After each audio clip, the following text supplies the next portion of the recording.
Nick, thanks for the thumbs up over there on Rumble and starting the show, bro. Way to go. Heck yes. Prepare yourself. Prepare yourself. Prepare yourself. Huh.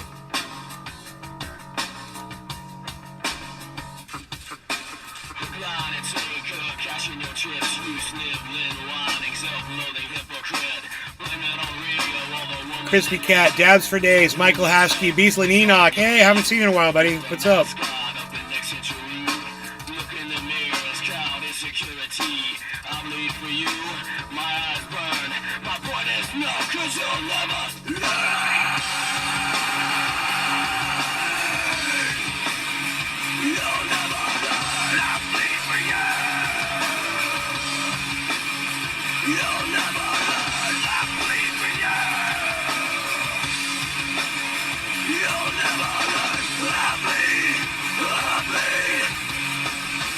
I don't know what's up with the fire today.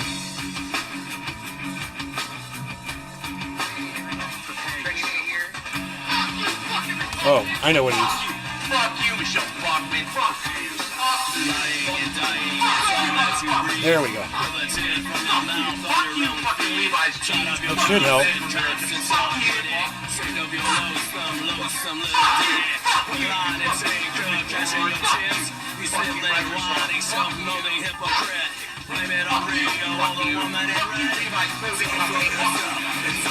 Oh, good, Beastland Enoch. Awesome, buddy. Heck yeah.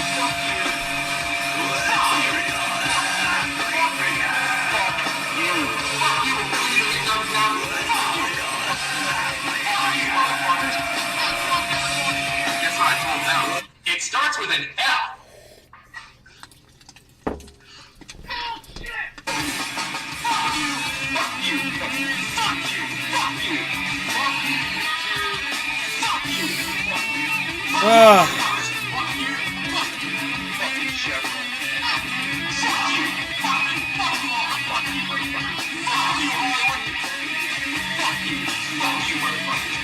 Hello, Trendies! Trendy Nate reporting in live from Orlando, Florida. Home of Jenny has Dabs and all things trendy. We'll find me and you at #Trendies on all forms, sources, and sorts of social media, especially on Rumble.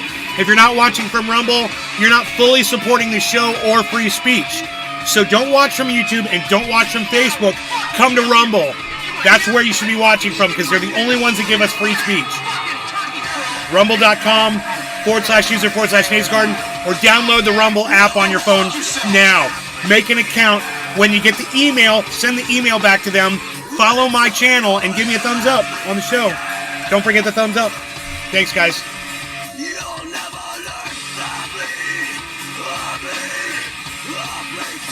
So I've got 5 thumbs ups and one of them is me. So if you guys, the rest of you could hit that thumbs up, I would really appreciate that. Thank you for that.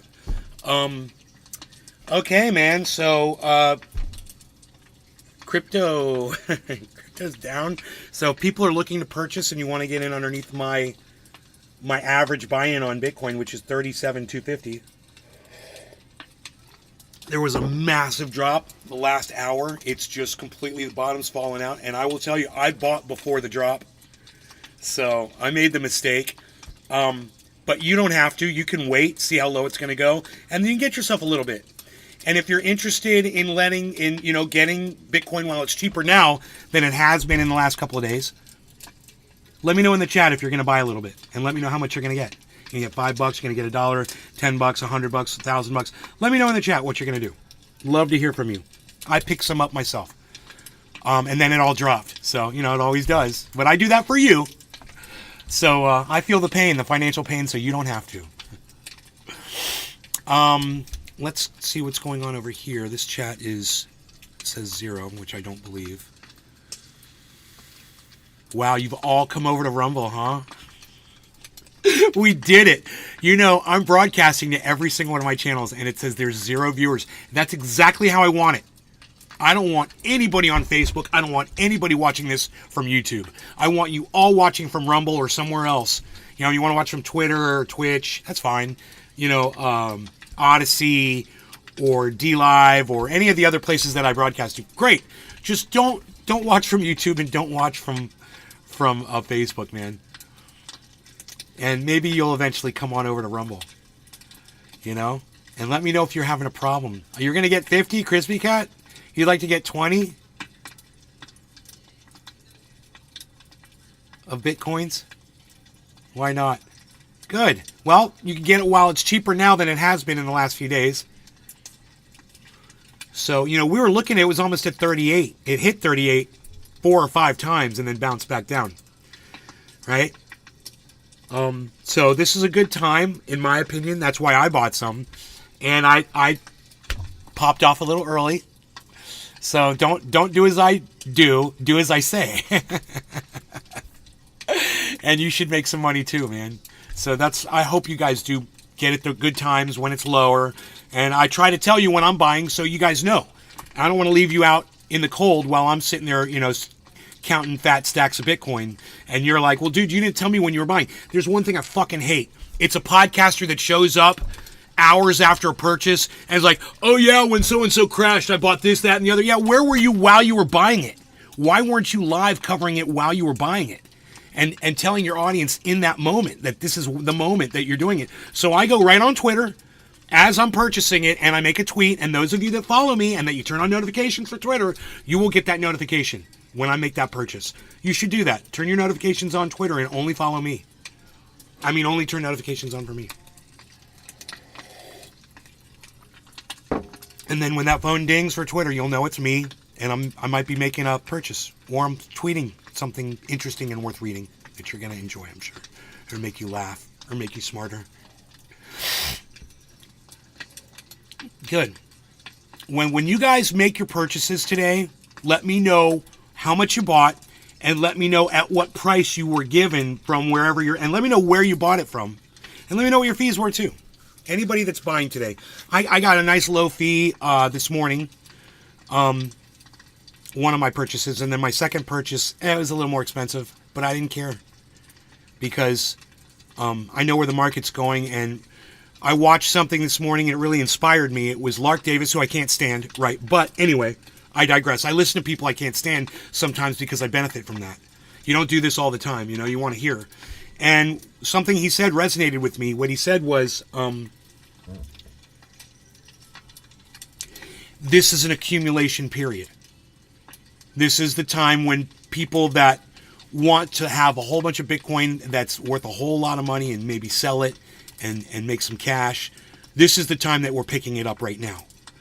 This is called the accumulation period. So if you're considering accumulating some Bitcoin, you can just pick up a little bit. You don't have to get a lot. Get $5, get $10. Let me know in the chat when you do it.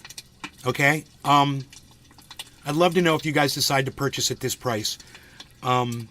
Great. That's it. And, you know, in 5 or 6 months when the halving happens, you know, and the price goes up, you could sell and make some money, or you could hold on to it and make even more.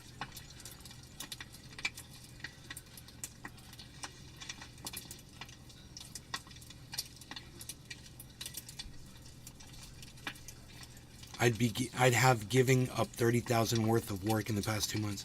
Oh, that's terrible. I was 3% fee, so technically it was $48.50 from Cash App.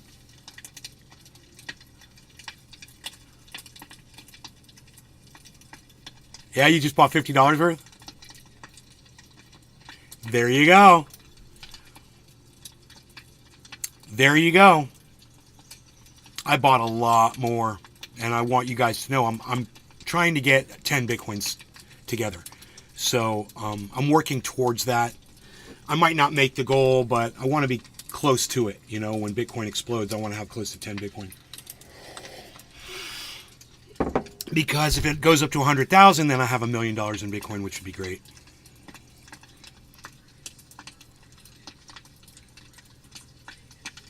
I'd love to be a Bitcoin millionaire. Just in crypto, man. I want to be able to say I've earned $1 million in crypto. I want to be able to call myself a crypto millionaire. And then I'll change my channel name to the Crypto Millionaire.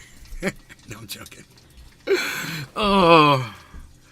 So we're down at 37, which means if I bought right now, it would cost you, I would get in above my average buy-in, which is 37,250. They would get me probably above that, or very close to it. Nah, you know what? No, I'd probably be a little under my average buy-in if I bought from Cash App right now. So, this is it. This is the purchase point right here for me. This is my purchase point. This is my average purchase point. This is where I'm the most comfortable putting my money in, obviously, over time. But we'll see what happens. No idea where we're headed right now. We just had this big drop on the chart. Let me refresh the page and see what that looks like.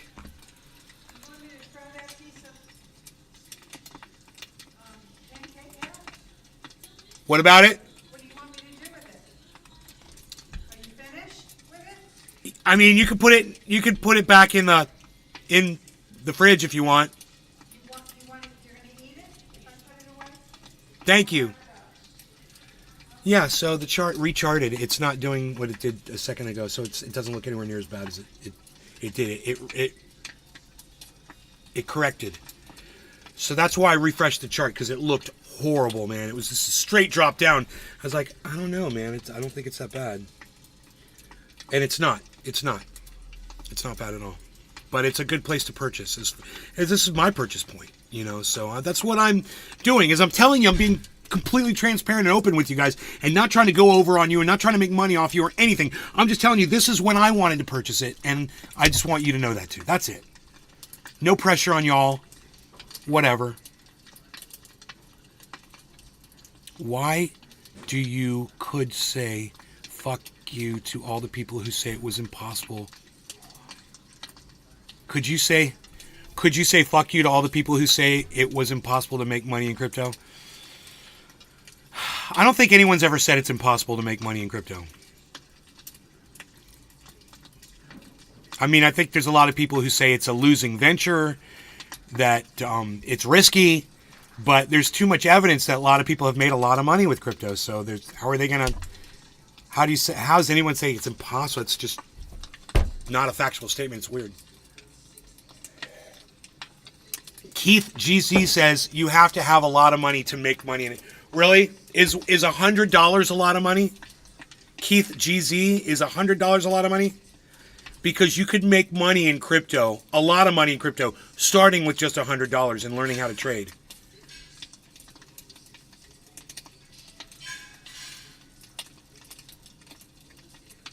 So you do not have to have a lot of money to make money at crypto. That's a lie. That's just a straight lie. There's plenty of videos out there that will show you how to trade up from a very small amount of money. I mean, you got to learn. You got to learn how to trade. You got to learn the ins and outs of the market. You got to learn the behavior and the life cycle of it. You got to learn what the patterns mean, and you got to watch people that know what they're talking about. But quick money, well, yeah. You want to make money fast. Yeah, it would take a lot of money to make a lot of fast money. But you could build up over a little bit of time. And if you learn how to trade, you could trade pretty quick. But you should watch some trading podcasters that do it and that are successful at it. There's a lot of hodlers out there that disguise themselves as traders. But you find a real trader, you know. Crypto Kid's kind of like in between. He does do shorts. He will short the market. And on that base alone, that means he's trading ups and downs. Me, I'm a hodler, and I'm just an accumulator, and I want to put all of my wealth into crypto. I want to use crypto as my bank. That's it. That's what I'm doing. I'm just trying to put all my money into crypto. When the whole market drops, it's going to suck for me, I guess, you know, if I don't take my money out.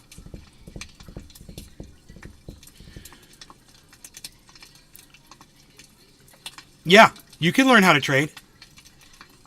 You can learn how to trade. Get on a trading platform. Watch Crypto Kid. Watch Carl the Moon. Watch some of the traders out there that are doing this. I can't. Off the top of my head, I can't name one for some reason.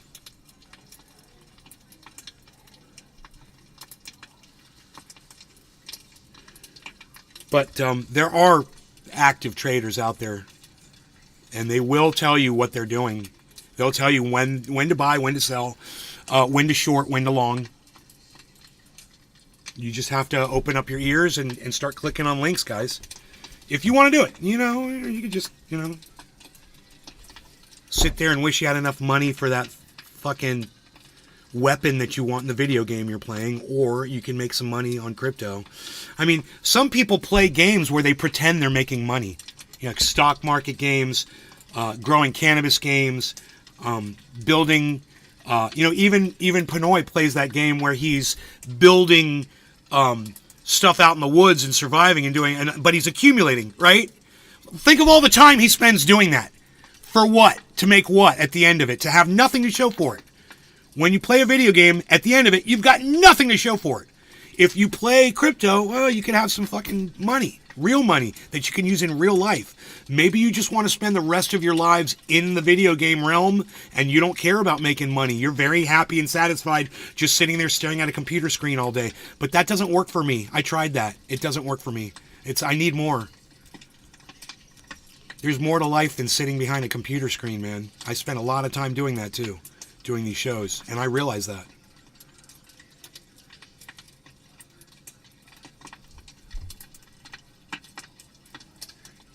Drop it like it's hot, Marty in the house.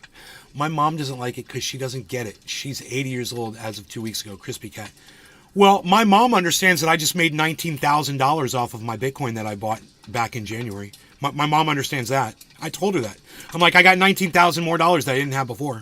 She's like, okay. She sees that now. That's the value of Bitcoin.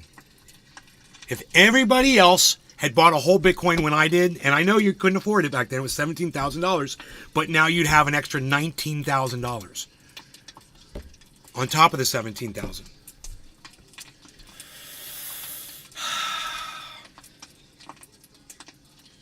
I have no intention of pulling Bitcoin out. I'll give you guys here, and the little bit that I pull out, I just send you all. That's it. But I have no intention of cashing out.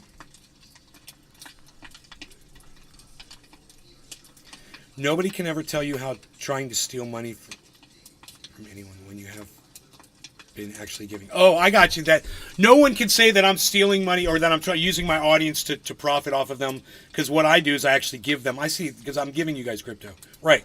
Yeah. That's okay, Crispy Cat. Sentences are like reading broken English. That's okay. I would love to learn how to trade. I'm going to have to research how to do it and take your advice. I bought, Michael, Deerslayer. Hey, Deerslayer, I bought more the other day, but I'm going to let it sit for a while. Yeah, Deerslayer, that's what we do. Let it sit. Don't even look at it. Just ignore it for a while, man. Well, the first time you get into the market, it's the best thing you can do is just buy it and ignore it. Because if you buy it and you don't ignore it, you can get wrapped up in it before you know what to do, what you're doing. Good morning, Queen B1. I bought more the other day, but I'm going to let it sit for a while. Cryptos are us. Crypto. There's a fuckload of people, but they use a lot of technical words that are confusing. Buy here at Nade's Garden. Nade can put it in simple terms that the majority of people can understand.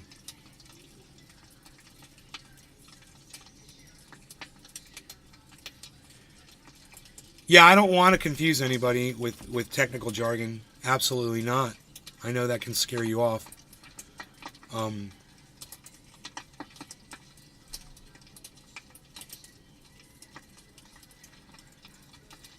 That's an $8,000 job.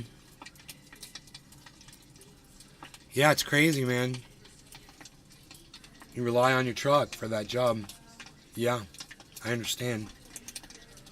All right, well, let's get into the other portion. We've talked about the crypto. Now, wow, we are dropping, guys. 36,898.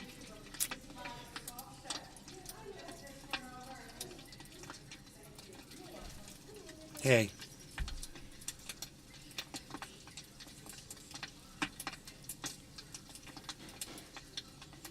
Luce is wearing some big old hoop earrings. They look great with her short hair.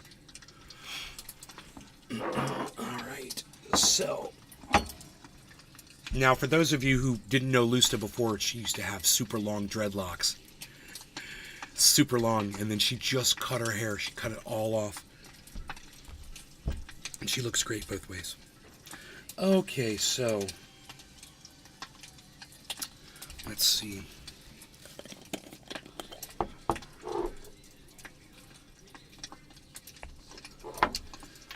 Let's see. God, this cannabis smells so delicious.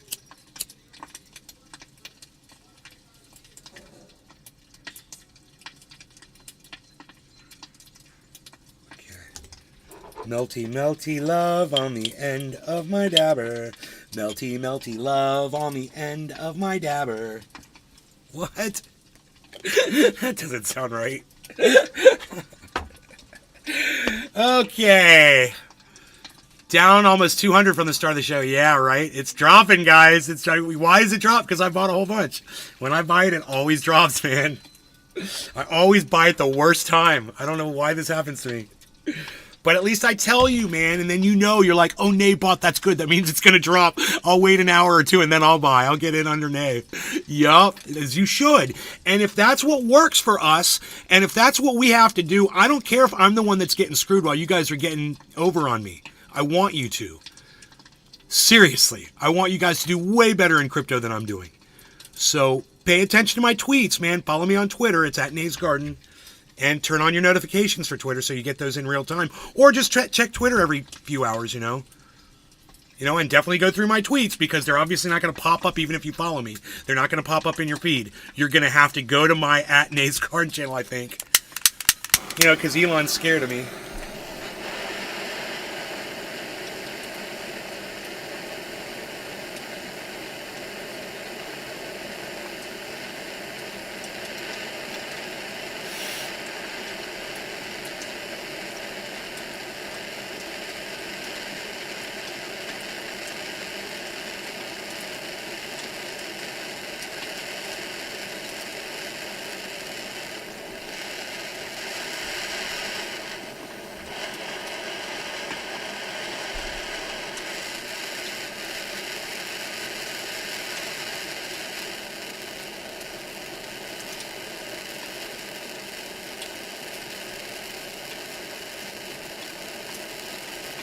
What day say? Monday. So the market should take off because it's a Monday. It's early, right? It's it's not 9 a.m. yet. So let's just wait for 8 East Coast 9. See if them big spenders up in New York City start buying some Bitcoin today. There's a lot of good, exciting news in the crypto realm, so. And I purchased some altcoin too, guys. I got some more synthetics, SYN. Just so you know, I got some synth. It was down. So I got it while it's down. It was down to like 340. I saw it all the way up to 380 like 2 days ago. So I'm like, ooh, it's down. Time to acquire some. Because Celsius stole all my synthetics. So that's gone forever. So I have to try if I want some synth in the future, which that's supposed to do really well. It's got a good technology behind it. And also be looking at Solana and be looking at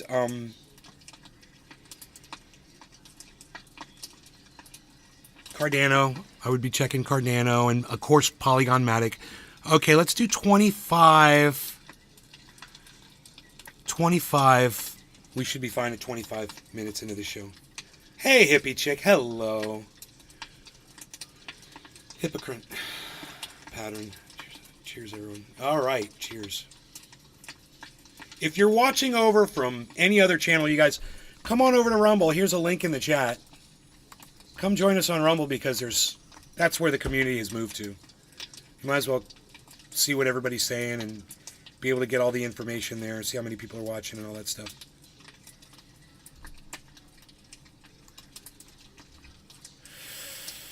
Let's see if we can get that other chat up on screen.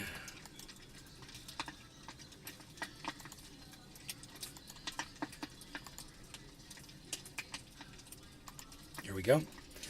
Okay. No law regarding cannabis. Cheers, everybody.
Looks like your wall's on fire. Hope nobody calls the fire department on you. They see that through the window.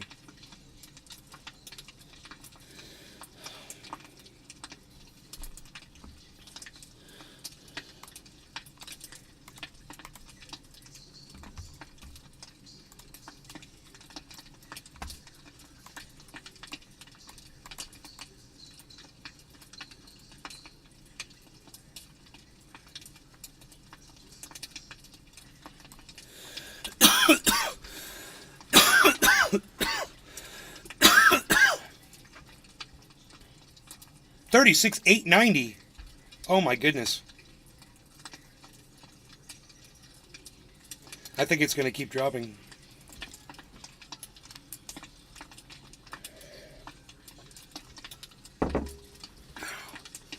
Oh.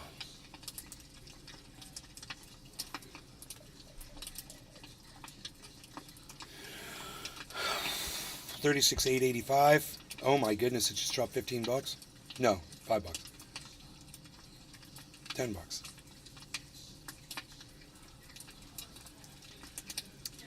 Holy shit. How low is it going to go today? I don't know.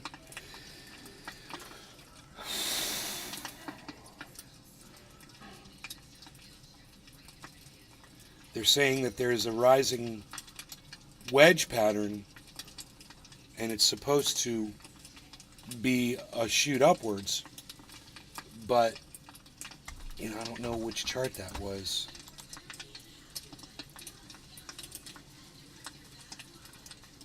I don't know. I guess on the 1 month chart. I don't know.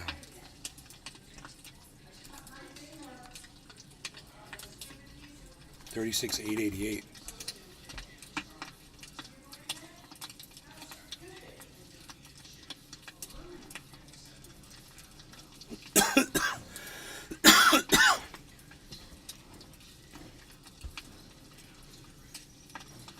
I'm here for the dabs, really.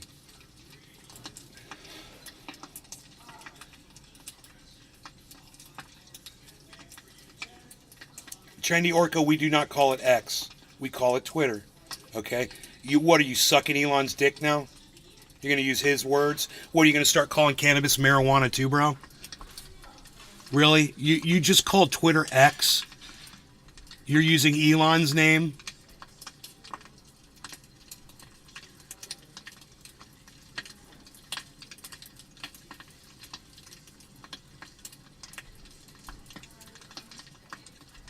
The guy who redesigned the charging port on Teslas so they couldn't be charged anywhere else except on a Tesla charging port, that's the guy whose word you want to use? That's the guy who you want to promote? We call it Twitter, Orca. Your apologies are accepted. Your show is as close as I have got to having a smoke in 3 months after losing my license for 12 months for failing a THC test while driving here in the UK. Have had to stay clean for 3 months to get my license back in February. Really sucks. Ryan Webb. It's so stupid. What, you're living in like a Nazi Germany type place, dude. You just can't live your life. Nay Trendy is Dabbers at Nay's Garden. Thank you, Randy. Michael Allen Cooper. Hello, I made it over a year of not watching the streams. A year? Over a year? Did I used to have long hair last time you watched? The only X is X-rated things we would do to Elon. Crispy.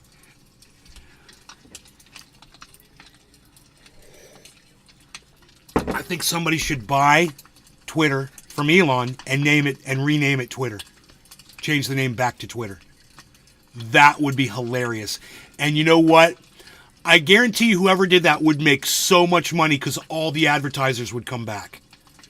All the advertisers who boycotted Twitter, and there's a lot. And bro, when you look now and you see who's advertising on Twitter, it's all Chinese startups, Chinese startups, Chinese startups, Chinese startups. Every single advertisement is a Chinese startup. I mean, well, I block them all. So actually, it might not be the case But that's all I see now because I block every ad on Twitter. Block. We'll never see that one again. Never see that one again. Never see that one again. But they're relentless. There's so many ads. Holy shit. I just cut my hair.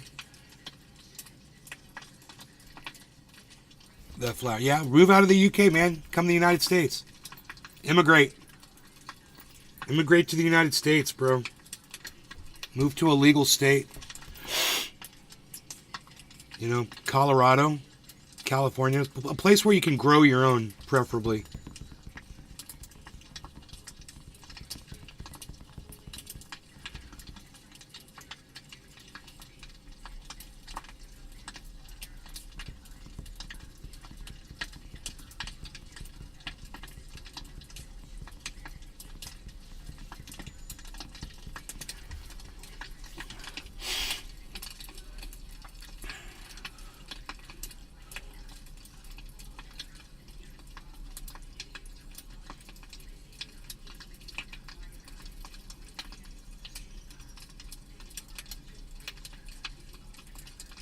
I mean, we could look at previous support, but I remember 36.6.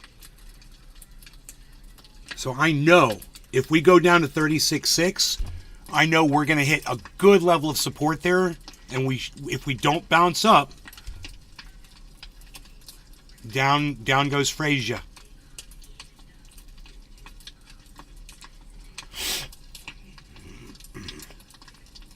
Shit, I got a DUI because it was in my system while I was driving too. My license for a year. Michael Haskey.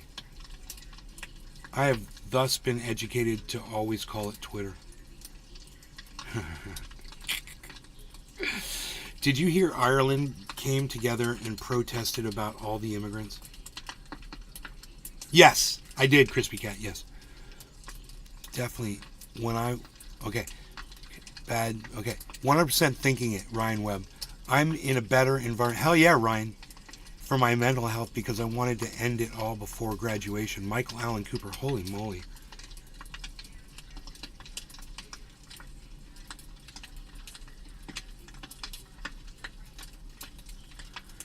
Are you saying, Michael Allen Cooper, are you saying while I'm confused about what you're saying. I'm in a better environment for my mental health. How and why are you in a better mental environment for your mental health? Better environment for your mental health? Explain that. I'm kind of curious. Michael Allen Cooper, because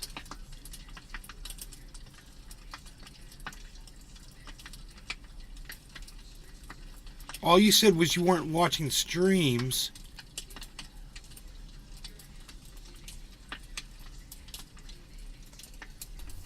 What changed? Was it school was putting too much pressure on you?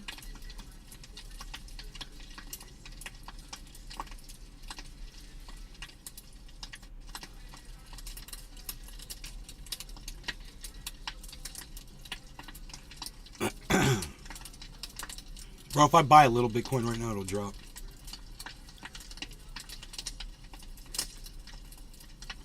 I should do that. Should I drop it so everybody can buy in at like... Nah, it's too expensive for me right now. I want it to go lower. I don't want to be the catalyst.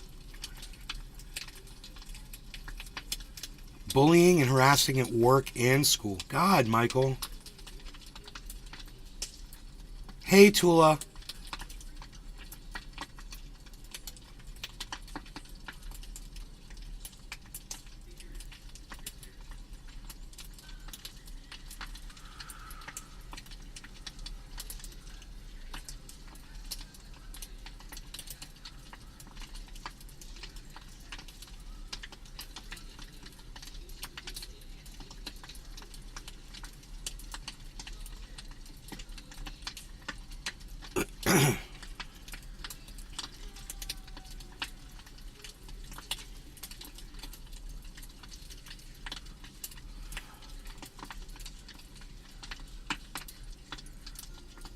You got blocked because I politely asked a person to call it cannabis instead of the W word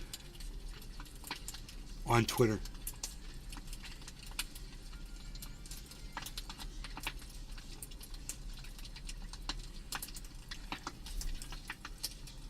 Yeah, I've been blocked by many people for the exact same thing, but I'm never polite about it because, dude, whether you're polite or rude, they're gonna block you regardless or be dicks about it.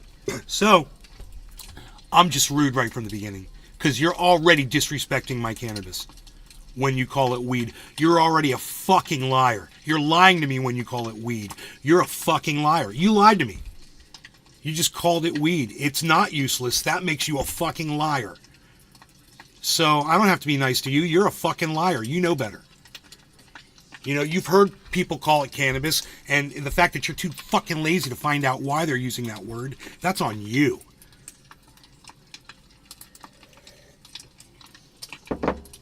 Fuck them. Fuck them.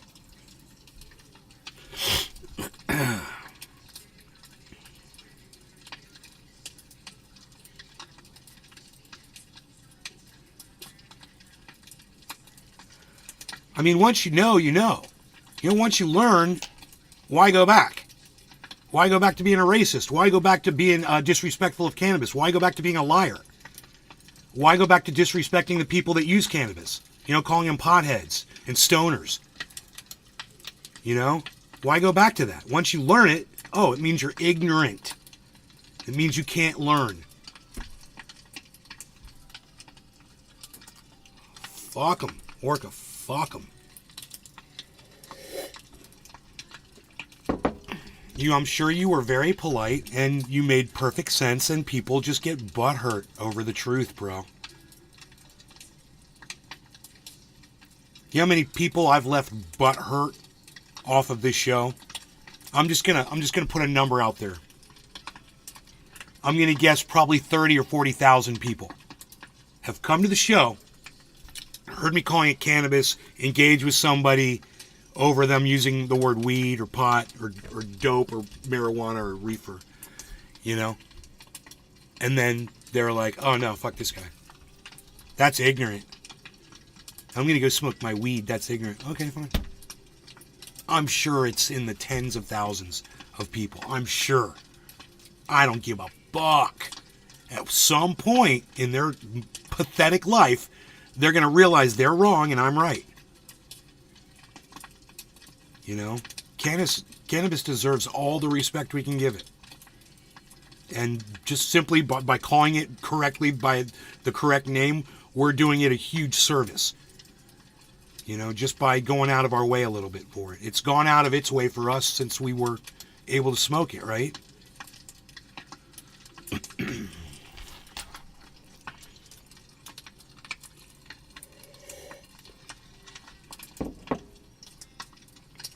Give thanks. Show respect. We show respect to the family. We're showing some respect to the family. Why does it do this? That's full screen, right?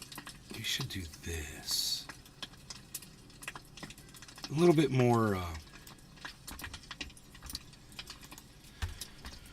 symmetrical, so to speak.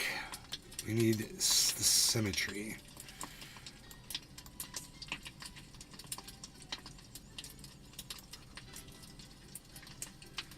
See, this is a problem.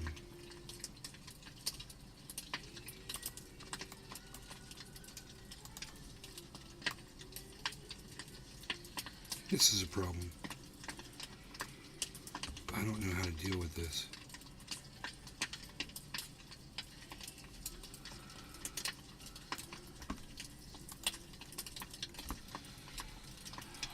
Oh, maybe it's because I can't see the... Oh. There we go. There we go. Oh, that's good to have 4 screens sometimes, I guess. Holy shit. I've got... Just saying.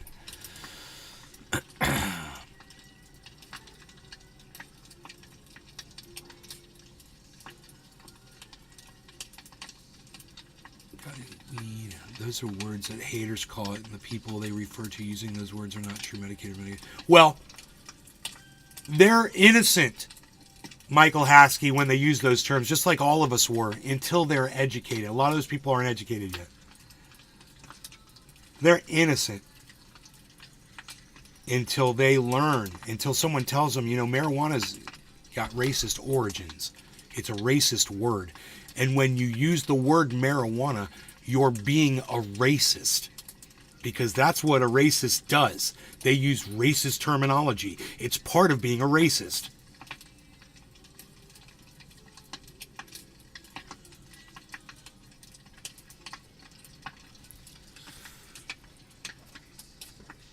Oh my God, how many times have you heard me say that, though?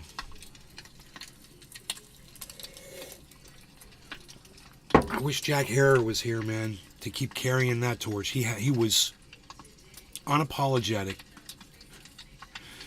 and had so much energy and devotion to cannabis.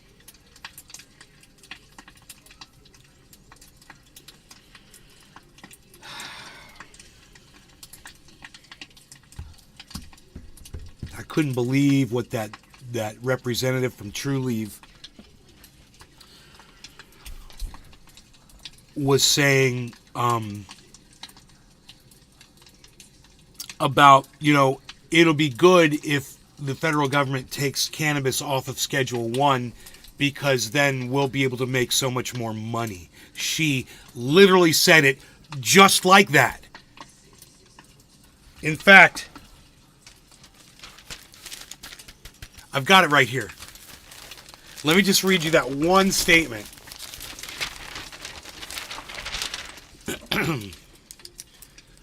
Ooh, sophisticated media reporting in, of course. For your entertainment value, I'm reading you something. Of course, here, just let me find this. This says,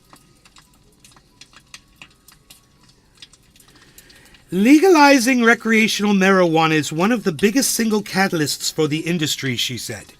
Reclassification from a Schedule 1 drug with no medical value to a Schedule 3 drug alongside drugs like Tylenol with codeine is the other factor that will crack the market wide open, she said.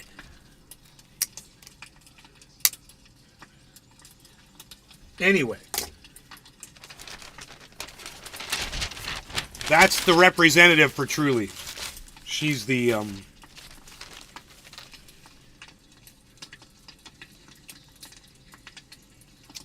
CEO, Kim Rivers. True Leave CEO, Kim Rivers. That's what she said.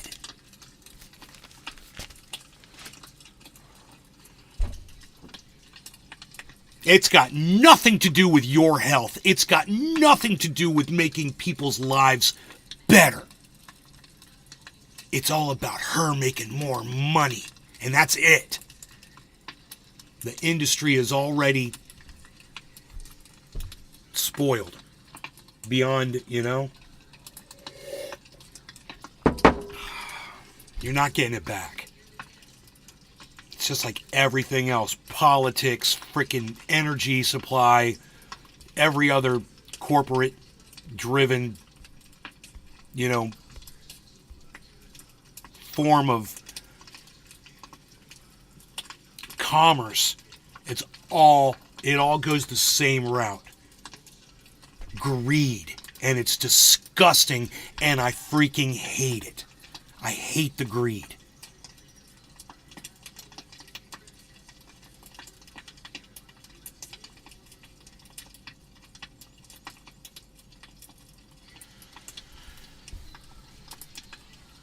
What makes the word marijuana racist? The word marijuana was invented by a guy, an American, named William Randolph Hearst. Okay? William Randolph Hearst was the driving force behind getting cannabis criminalized across the whole planet. It's because this one dude was dumb and greedy and couldn't figure out a way to work with hemp. Instead, he decided to fight hemp by, this massive campaign to make cannabis into this evil drug. And doctors were using it at the time, and they were having really good results. They all had cannabis oil in their bags, and doctors were using it. And this motherfucking racist cunt found a word that sounded like the word that's used today and just kind of edited it into his own word and made the word marijuana the way you see it today and put his own definition of it, cannabis. But wait, cannabis, the word, already existed when referring to cannabis. It was already called cannabis. He changed the fucking name. So the very man, the cunt who got it fucking banned, he's the guy who made the word. And everybody who uses that word, they echo him, his ignorance and his racist. And he used that word because it made the Mexicans out to be evil. Rapists. Where's that sound? Who does that sound like? They bring their worst. They bring their rapists. Holy shit. Donald Trump is today's William Randolph Hearst. There you go.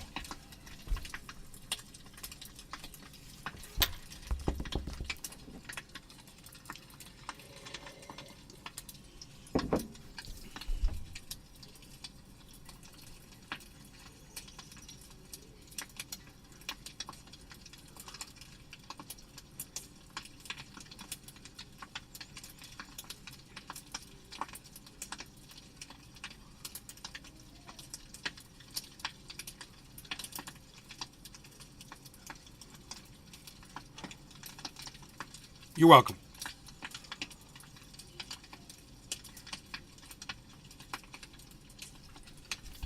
So I'm all like, fuck William Randolph Hearst. Fuck his word. I'm going to use the correct word.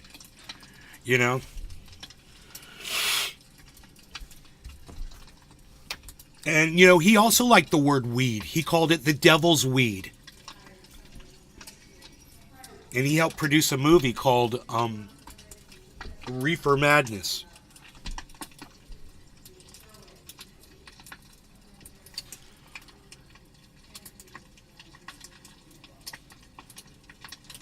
Randy and Tula, why don't you come over to Rumble?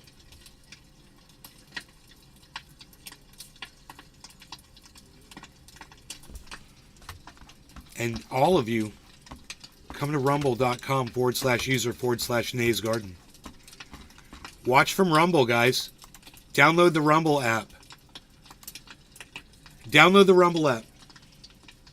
Watch from Rumble. Come to Rumble. Give me a thumbs up. How many thumbs ups can I get on the Rumble? If I get 10 thumbs ups, I might get more notifications sent out. Maybe, I don't know. Is anybody getting notified from Rumble? When did you? Everybody, tell me in the chat if you got a Rumble notification and when that Rumble notification came through. Woody Harrelson did a documentary on cannabis that was great. Deer Slayer comedy for sure. That movie is classic comedy. Right, Deer Slayer. Play it faster. No, play it faster. Play it even faster. Play it even faster. Play it even faster.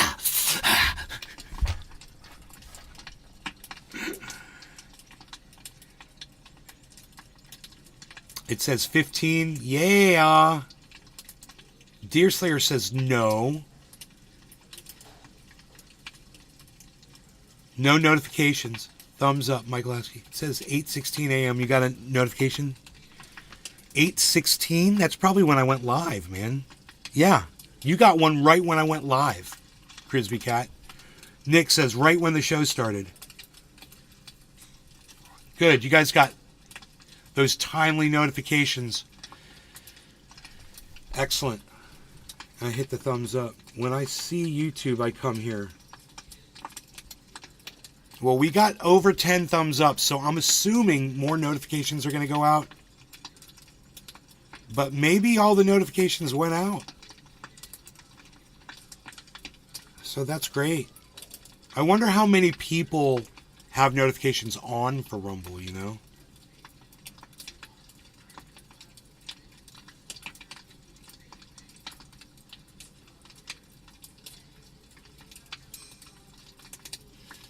Dude, we got a huge recovery happening right now, 36.7. So, was 36, what did it get down to? 36.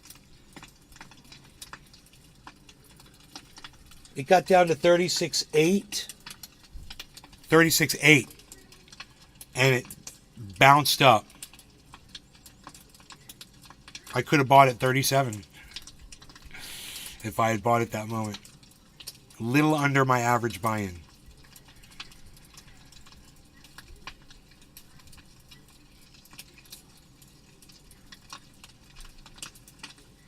Oh, but, you know, my Bitcoin's in profit now. My overall Bitcoin. Finally, when I go to my... Well, maybe not right now. Maybe not now. Well, let me look.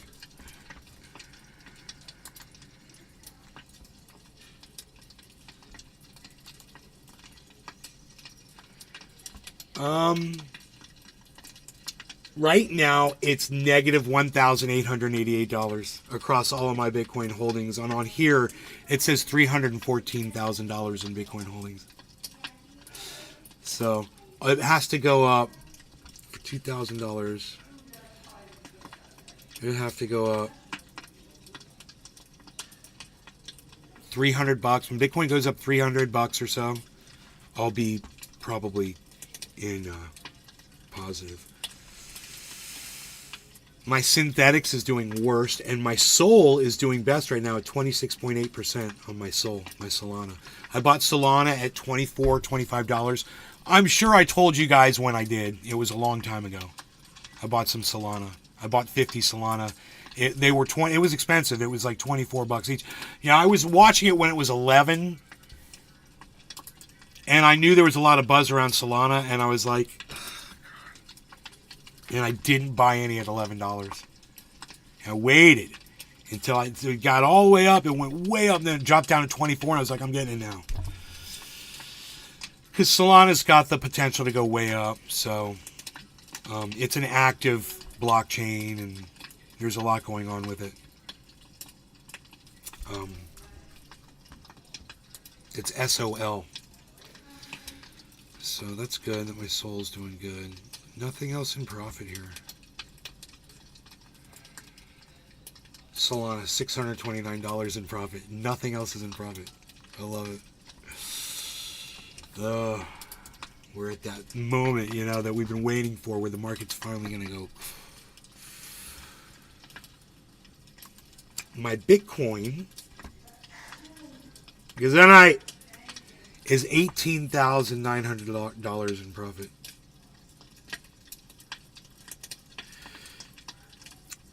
So that's good.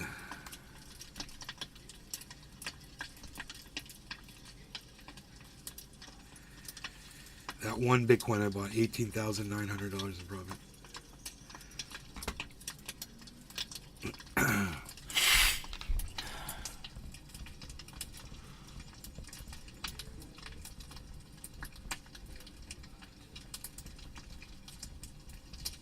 I bought a Bitcoin and then Bitcoin doubled. All right, have a good workout. Love you. Drive safe.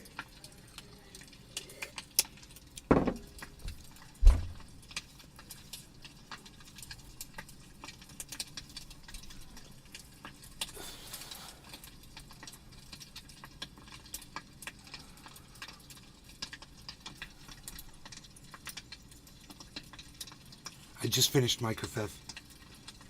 I got two kafefs here. Empty. Empty.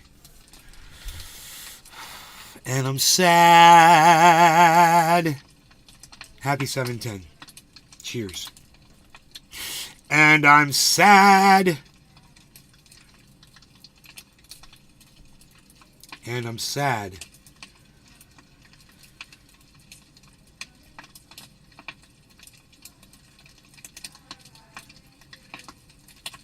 Dude, we just dropped down again, 36,888. It's dropping. What's going to happen? Is it going to go lower? It's going to go lower. It's going to go lower. It's exciting. How low is it going to go?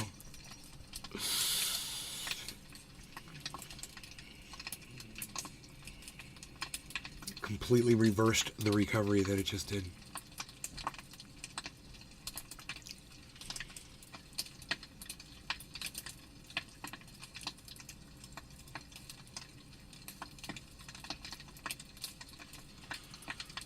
Why are you sad? I'm sad because my coffee cups are empty. My coffee cups are empty and I'm sad. My coffee cups are empty and I'm sad.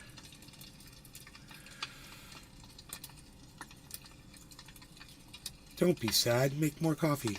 Okay, Queen B1. I will. I will make more coffee. How about I bring up a video for you to watch while I'm making the kafef? Let you guys watch some of that Lark Davis video that I... Oh, wait.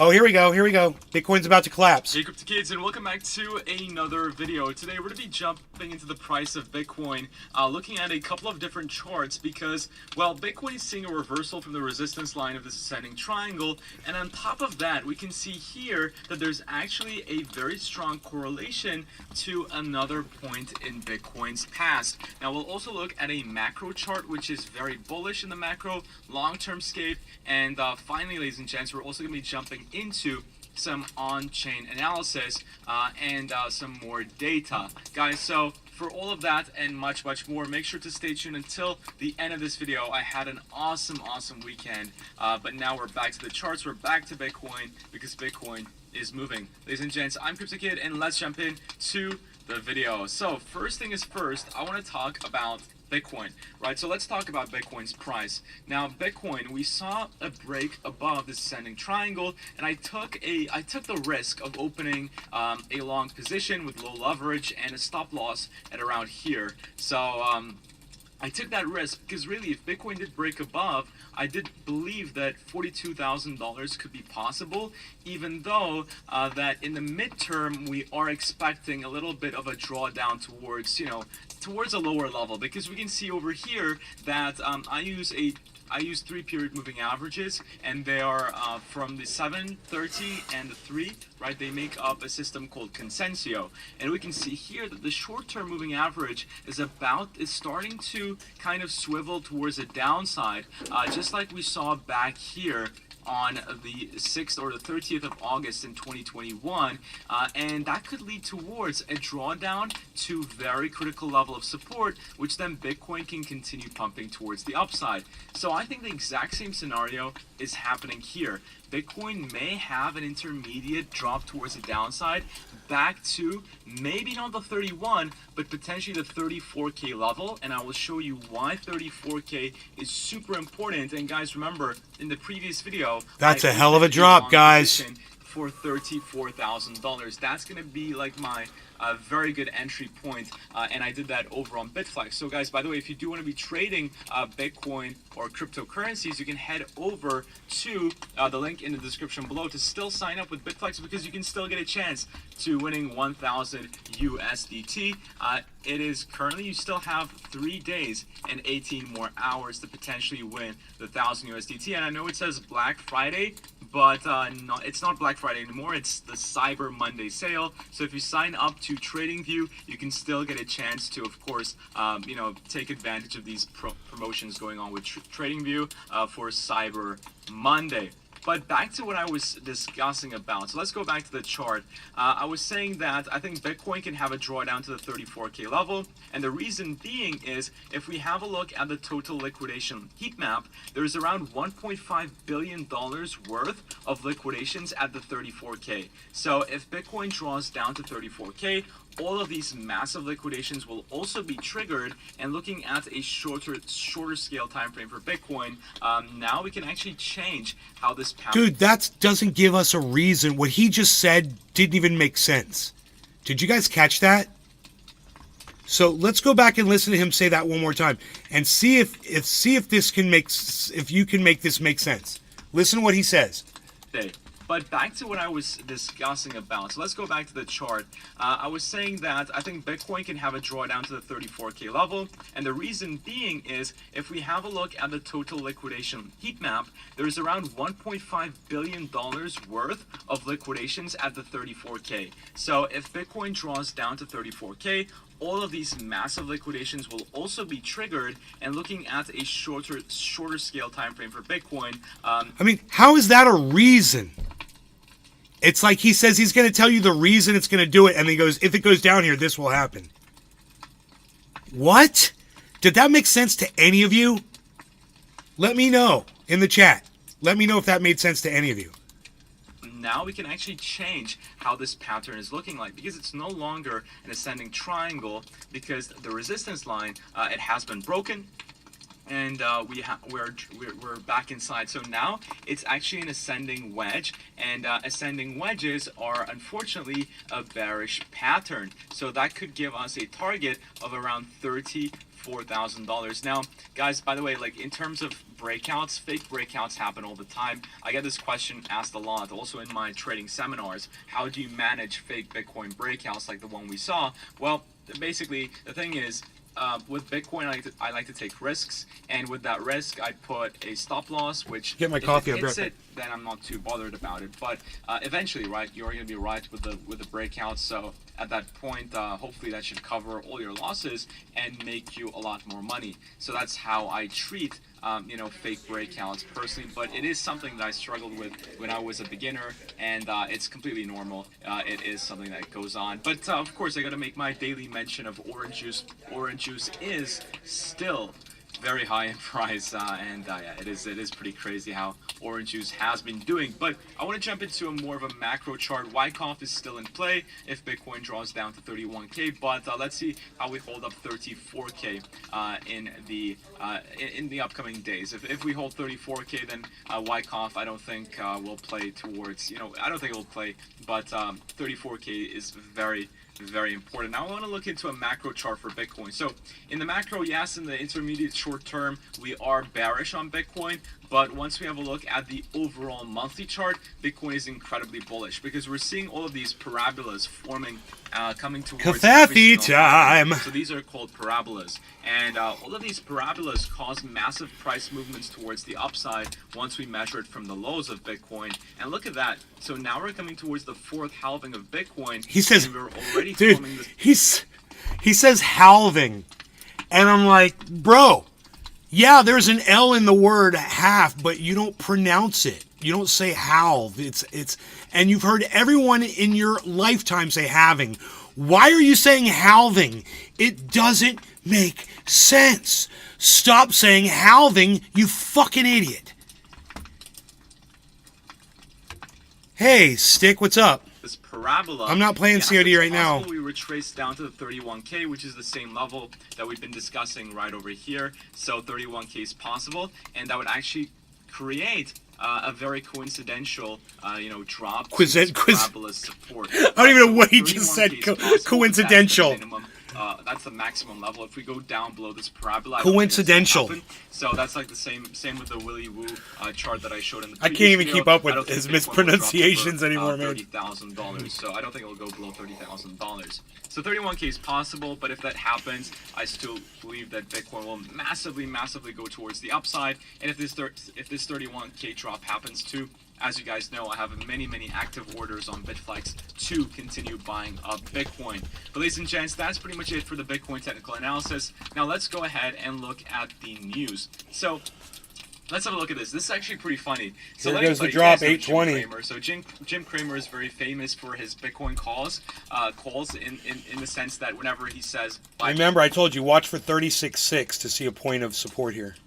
Bitcoin or sell Bitcoin, we're approaching it does the complete opposite almost every single time. So let's have a. He's always wrong. I know Jim Cramer's always wrong. Funny video. He's always wrong about everything. I just wanted to know what Get your feelings on Clean Spark, CLSK. If you like Bitcoin, buy Bitcoin. That has always been my view. And for a while I liked it, and I decided, well, you know what, that money's been made. But I was premature before. When you make a lot of money, there's something back.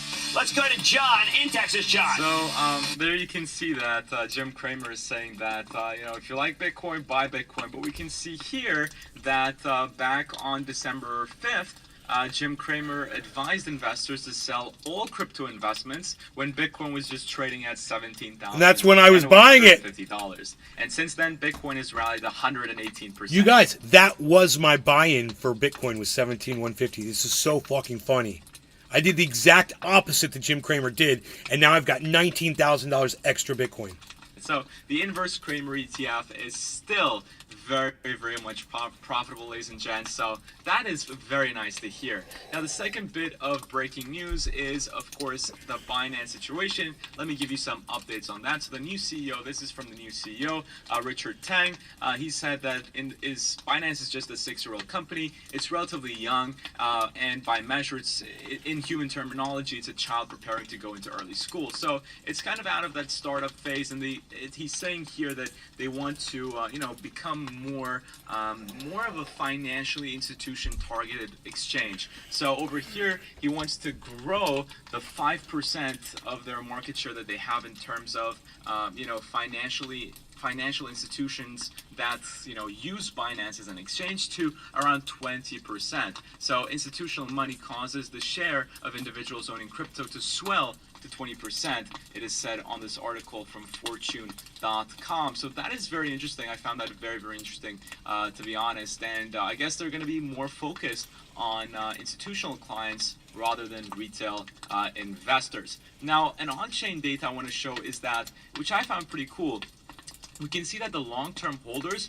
are rising for Bitcoin and the short-term holders are decreasing. As a matter of fact, we can see that more than 83.6% of the Bitcoin supply is now in profit and that the whales are actually accumulating. So that is pretty interesting in my opinion, that the whales are accumulating at these prices and that we're still in the transitory stage between bear and bull market. So we're still in that transitory stage, and soon we may switch into that bull market territory if we look at the on-chain analysis for Bitcoin. Now, we also have some important economic events coming up this Friday where the Fed Chair... I taught him how to say important, and I'm so proud of myself for doing that. Did you guys hear that? Let's hear that one more time. Stage between bear and bull market. So we're still in that transitory stage, and soon we may switch into that bull market territory if we look at the on-chain analysis for Bitcoin. Now, we also have some important economic events coming up this Friday where the Fed Chair Powell will speak. Of course, if he is hawkish, markets 36.7. Holy shit.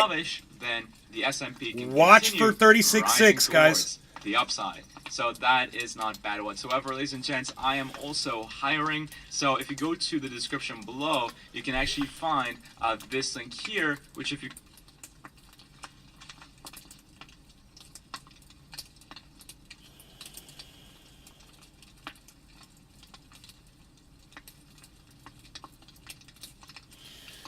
Bitflex. I wonder if Bitflex is available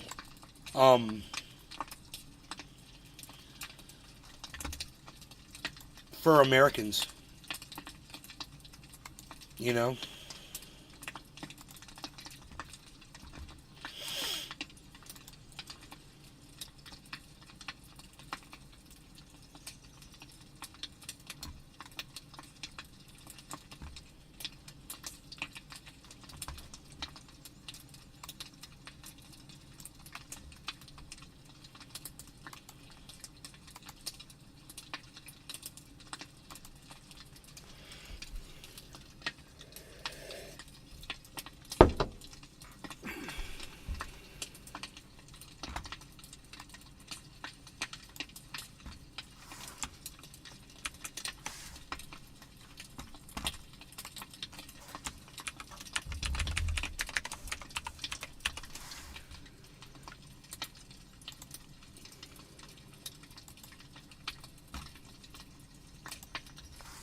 It won't let me. Oh, that's weird. It won't let me scroll down.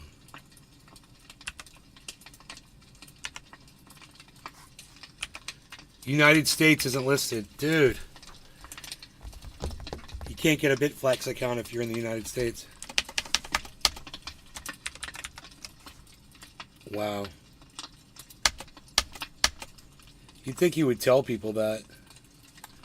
When you try to scroll down, it keeps going back up for some reason. I don't know if I've got something pressed somewhere it's doing that. But it doesn't matter because you can't do it.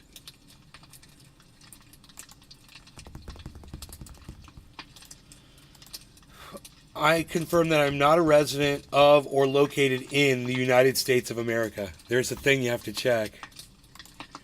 Isn't that funny? Wow, dude. It's bullshit.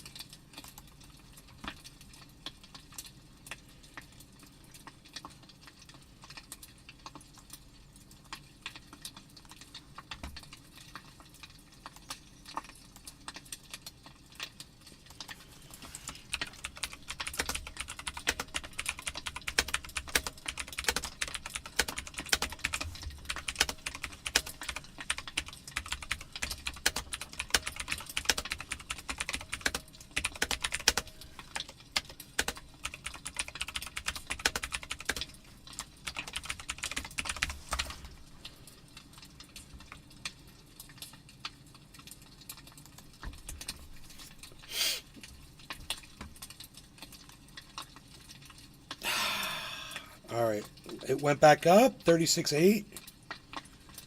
Wow. Is it going to go down to 36.6? I guess is the next big question.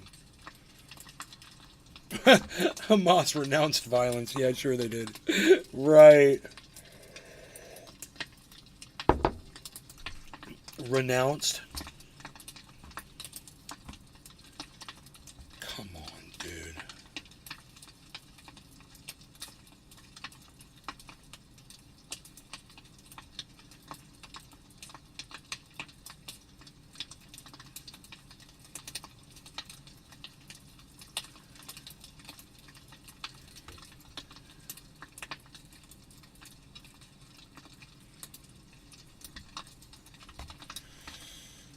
Dude, are those Iranian drones?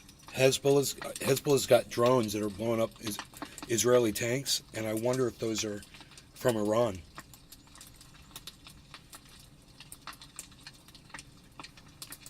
Weapons today is such that tanks are very vulnerable, and if you send 50 tanks in a massed attack against a well-entrenched enemy who has access to a wide variety of weapons designed to kill tanks, you're probably going to have 50 dead tanks. But if you take those 50 tanks and you break them down into smaller packets and you provide significant suppressive fire, you move forward infantry who can suppress anything local. The tanks come in support of the infantry and take out targets of variety ranges with their main and you back them up with electronic warfare to jam any drones as they come in. There's a place for a tank. The tank has utility on the battlefield.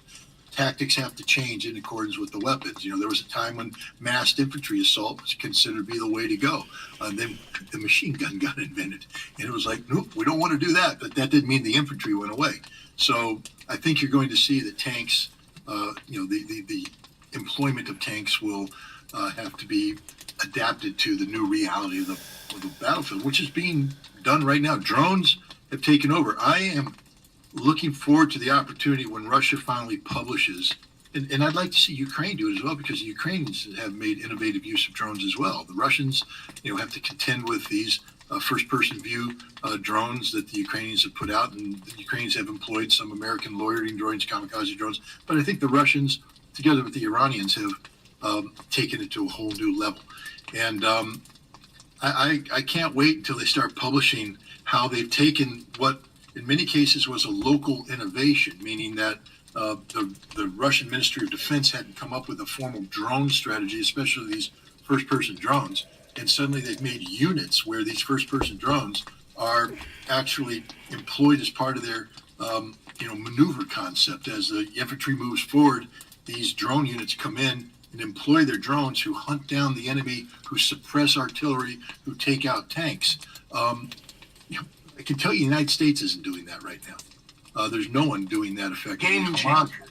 Changes. I'm sorry, I hit Hey, Porta Johns, I'm glad you randomly checked Rumble. Follow me across all my channels to get more notifications. YouTube, Facebook, Twitch, Twitter, DLive, I think the West Odyssey, is far behind. I would hope that somewhere in the United Kick, States, and turn notifications on for all of those. The Marine Corps has taken also follow me on Twitter a battalion and on Truth encouraged Social, that Nays battalion Garden. to develop drone utilization. No, I do not want to play Modern tactics, Warfare 3.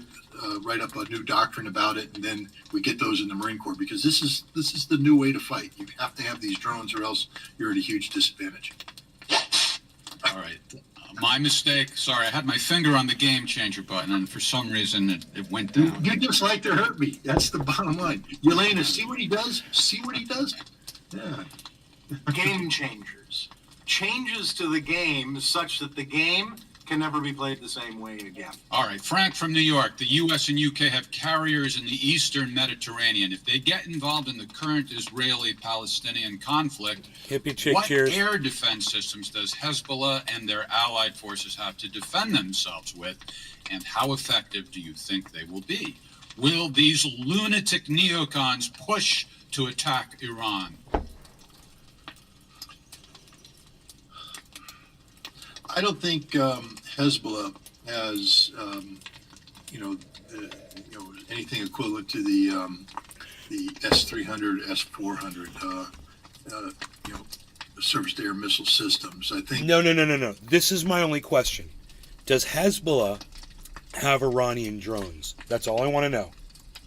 What Hezbollah has are man pads, the manned portable air defense system, which can be lethal against airplanes that enter their cone of uncertainty. Cone. They may have some additional air defense, but we won't know.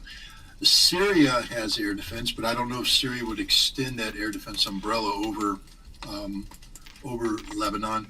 Iran has air defense, some of which is located in Syria, and it may or not get involved to protect Hezbollah. But the bottom line is, Israel has been bombing the crap out of Hezbollah for some time now. Why do you think suddenly British and American pilots, they're that much better than the Israelis, that an American pilot in an American airplane dropping American bombs is going to be better than an Israeli pilot in an American airplane dropping American bombs? Right. Look, Hezbollah understands that it doesn't control the air and it can't contest the air. So what Hezbollah has done what Hamas has done. They've gone underground. And that air ain't going to touch them. So forget these aircraft carriers, forget the airplanes, and keep in mind, too, that what Hezbollah does have is anti-shipping missiles. Now, I'm not saying they're going to be able to get through, but if you fire off a salvo of 15 of these things and one gets through, that's a bad day for an aircraft carrier. If two get through, it's a really bad day. And if three get through, that's all she wrote. So the United States needs to think twice about getting involved in this, but unfortunately we have idiots who think that just because we have the military, we should use the military without any consequences of what that use means. Well said. All right, Scott, let's try another phone call. Wow. Hey there, you're on with our favorite weapons inspector. What's your question for Scott? Yes, Scott, I wanted to get your thoughts and analysis on Lloyd Austin's visit to Kiev, and if it has anything to do with conscription, lowering the age to 17, I believe, and raising it to 70. Thank you. Oh my God, 70? Perfectly. God, that's desperate. Great duration. I hope Ryan was listening. That is freaking desperate.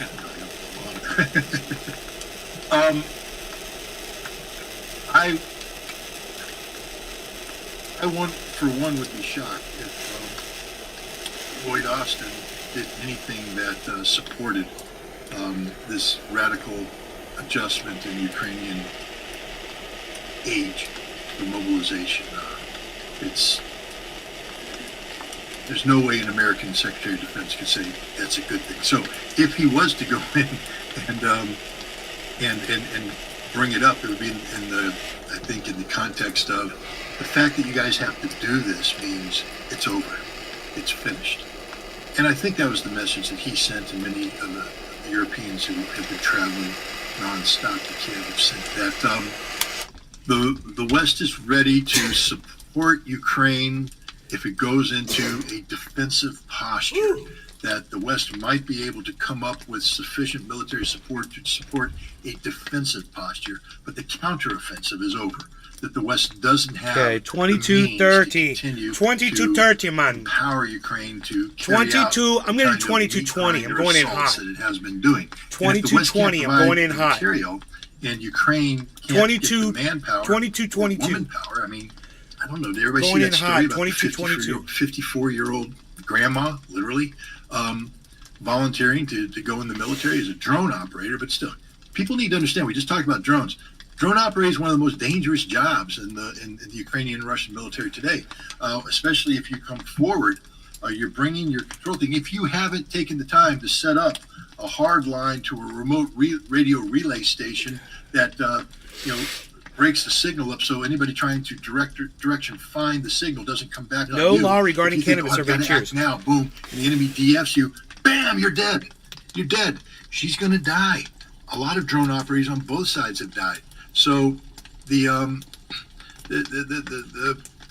fact is, I think Lloyd Austin was telling the Ukrainians it's time to try and find a negotiated off-ramp, an off-ramp through negotiation. The irony is, we can give that advice to the Ukrainians all we want.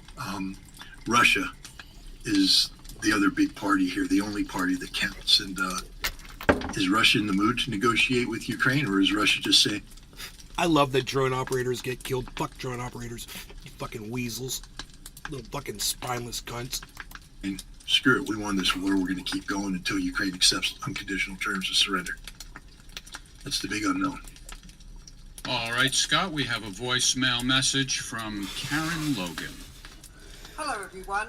I would like to know whether Scott thinks Americans are guilty of committing a Holocaust against Palestinians because they voted for the politicians who use taxpayer money to fund the killings of Palestinians. And what could Americans do now in preparation for the 2024 elections to right this wrong, considering the enormous obstacles an independent candidate must overcome to add party member names to voting papers? All right, cheerio. Well, to find them guilty, I think you have to have an element of intent. So we can't just on the surface say that because the government has done something, therefore the people are guilty because they elected the government. Now, if you can find in the election where the government articulated a policy that said we are going to support Israel committing a Holocaustic, genocide against the Palestinians, and the American people went, yeah, that's a good thing. We'll vote for you for that one.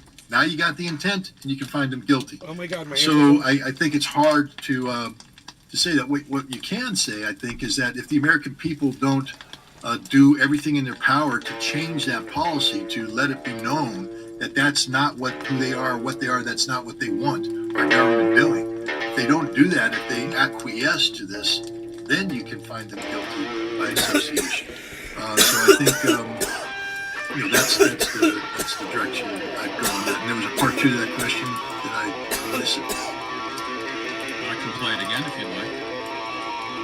Real quick, because I know she has to follow. I'd like to know whether Scott thinks Americans are guilty of committing a Holocaust against Palestinians because they voted for the politicians who used I got it. taxpayer I know. money to kill Palestinians.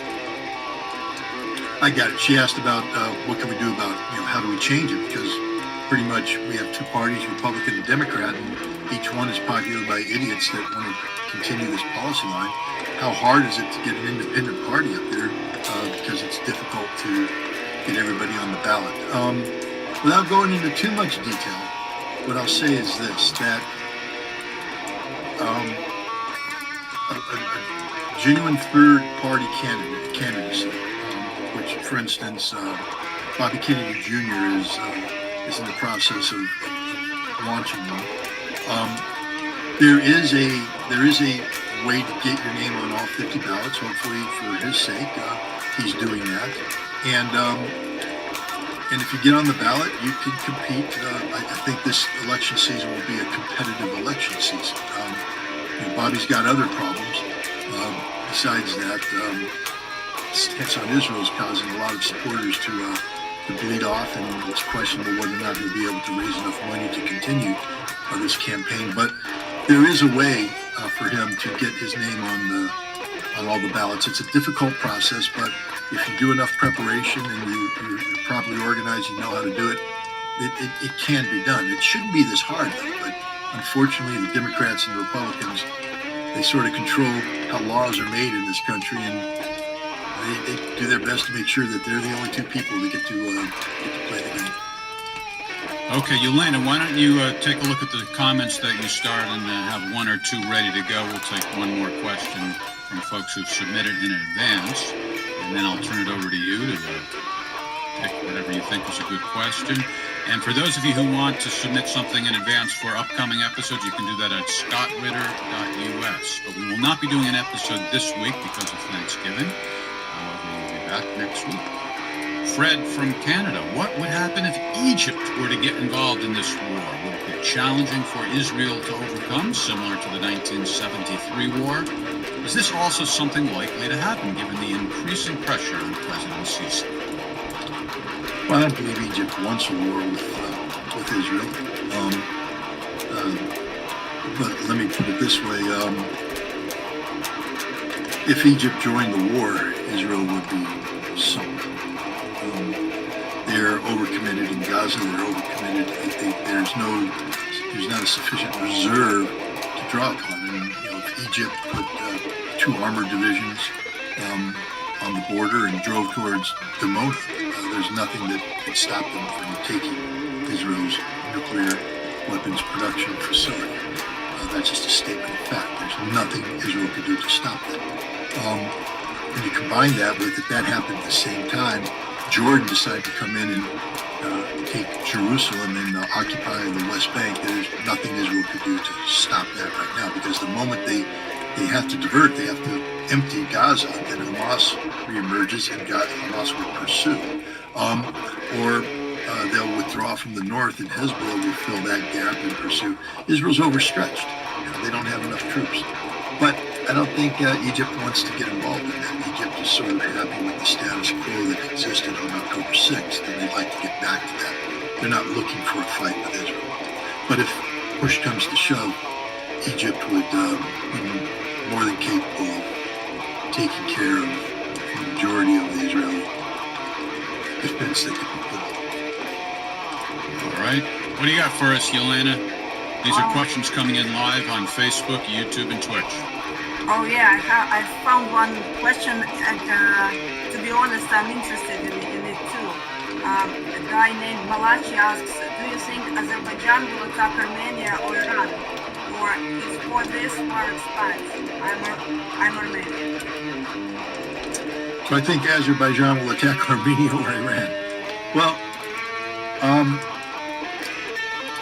no, if this war expands, no. I mean, Azerbaijan, right now there's some talk about there's a corridor that people want to create that connects Nakhchivan, which is the Azerbaijani enclave, with Azerbaijan, that will cut across southern Armenia. The Zanguzar corridor, I think is what they would call it. And Azerbaijan has talked about making this happen. Iran has said if they do that Iran will probably get involved militarily to prevent that from happening. I think things have calmed down on that front. All parties seem to be promoting what they call the 3+3 negotiations. That's the regional negotiations that include Russia, Turkey, Iran, Georgia, Armenia, Azerbaijan, to talk about how to resolve regional issues. That seems to be a track that is achieving some results. There are people who are encouraging Armenia to make moves towards NATO membership. leadership to break ranks with Russia, to drop out of the CSTO, the Commonwealth State Treaty Organization, or something of that nature. But I don't see either Azerbaijan or Iran making a precipitous move at this time. There ain't enough juice in the lemon to squeeze it that hard. So. All right, that's good visual.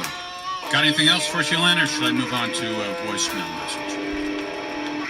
Oh, maybe there was one guy, he was very eager to ask for the question and he typed it several times. Well, why don't you just insert it? Just insert it. Yeah. What do you think of Kurds in Iraq? This was the one. What do I think of the Kurds in Iraq? What do I think of the Kurds in Iran? What do I think of the Kurds in Turkey? What do I think of the Kurds in Syria? What I think is that it's very difficult to speak of a viable, independent Kurdish nation that encompasses the totality of all the Kurds in the region. The Kurds are they are condemned by their geography and their history.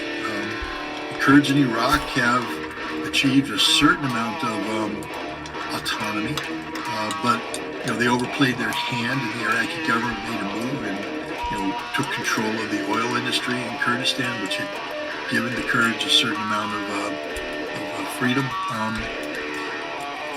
Also, the Kurds in Iraq are they have problems with themselves. They have the PUK. Patriotic Union of Kurdistan, and the KDP, the Kurdish Democratic Party. And they've been fighting each other tooth and nail. They don't get along. Talibani is PUK, Barzani is KDP. They've had a civil war. They fought during the time of Saddam. They've fought since then. They're at odds together now.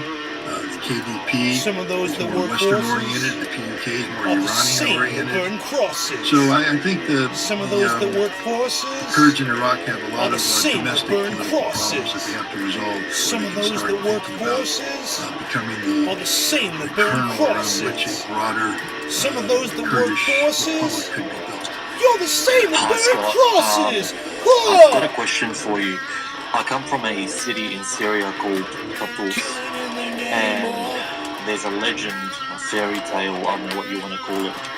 At the first Gulf War, there was a Syrian general, Deep whatever his name was, and he was the head of the Syrian special forces that were stationed in Kuwait. And one day, apparently, there was an altercation between him and Norman Schwarzkopf, where Norman Schwarzkopf had ordered the Allied forces and the Syrian special forces They got you under in control. particular Now you do to what they attack do. into They got you Iraq. under control. And said, Now you do what they do. They got you under control. You do what they do. Position They got you Kuwait. under control. And Now you do what they told you. went from verbal Justified. fistfights Those and that died apparently for wearing a Norman badge in the Schwarzkopf chosen ended up white. with a black eye. Those that died are justified for wearing a badge in the chosen white. Those that died are justified for wearing a badge in the chosen white. Justified. Those that died for wearing a badge in the chosen white. So yeah, can you please confirm or deny? The saint that burn crosses. That happened. Some of those that work forces. Being the You're the first same that Gulf burn War crosses. and something like that, and Black Eye for Some of those that work forces. Okay, thank you. Bye. You're the same that You were burn the Storm and crosses. Martin for a time, right? Some of those I that mean, I work was on his staff forces. for the entire war. You're the same that arrested burn me once and he crosses. fired me twice. So yeah, Norman and I got along great. Then he gave me a medal. So go figure. What we do know is this, that the Syrians and the Egyptians have contributed a So now you do what they good told sized you. force, about a division So now you each, do what they to told the you. effort. So now you do And what they told while you. they were committed to the liberation So now of you do what they Kuwait, told you. they would So now not you do what enter they into told you. Iraq So now you do So, what they got you under during the control. advance, Now you do what they told you. They got you under as the control. Seventh Corps You do what they was told peeling you. They out, got you under which is control. basically- Now you do what they got you under control. Now you do what they told you. Justified. Those that died are wearing the badge and the chosen white. Those that died are justified are wearing the badge and the chosen white. Justified. Those that died are wearing a badge and the chosen white. Those that died are justified are wearing a badge and the chosen white. Come on. The Seventh Corps and them that could have been exploited by the Iraqis, and so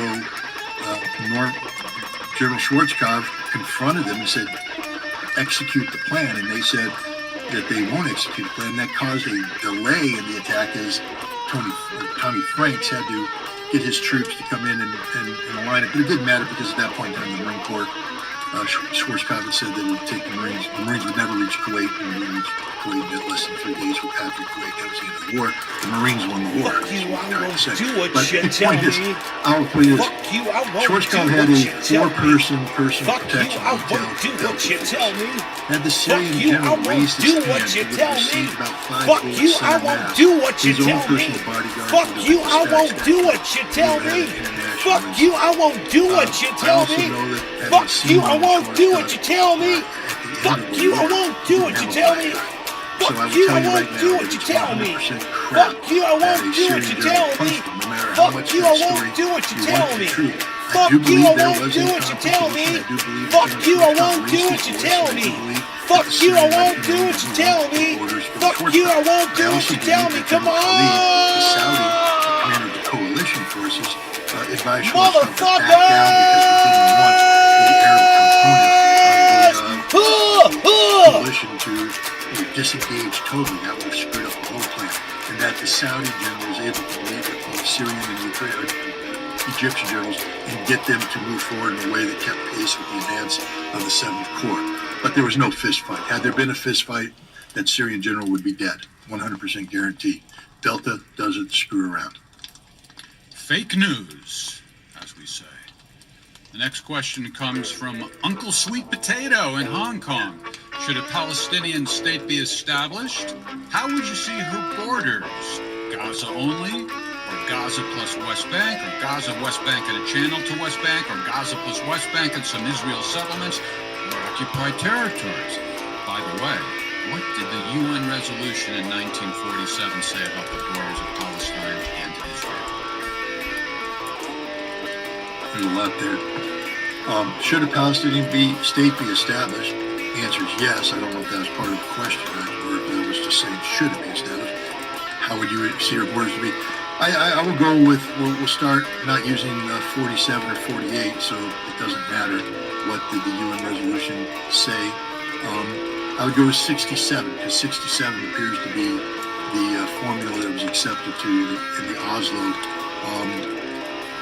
Accords 1 and 2.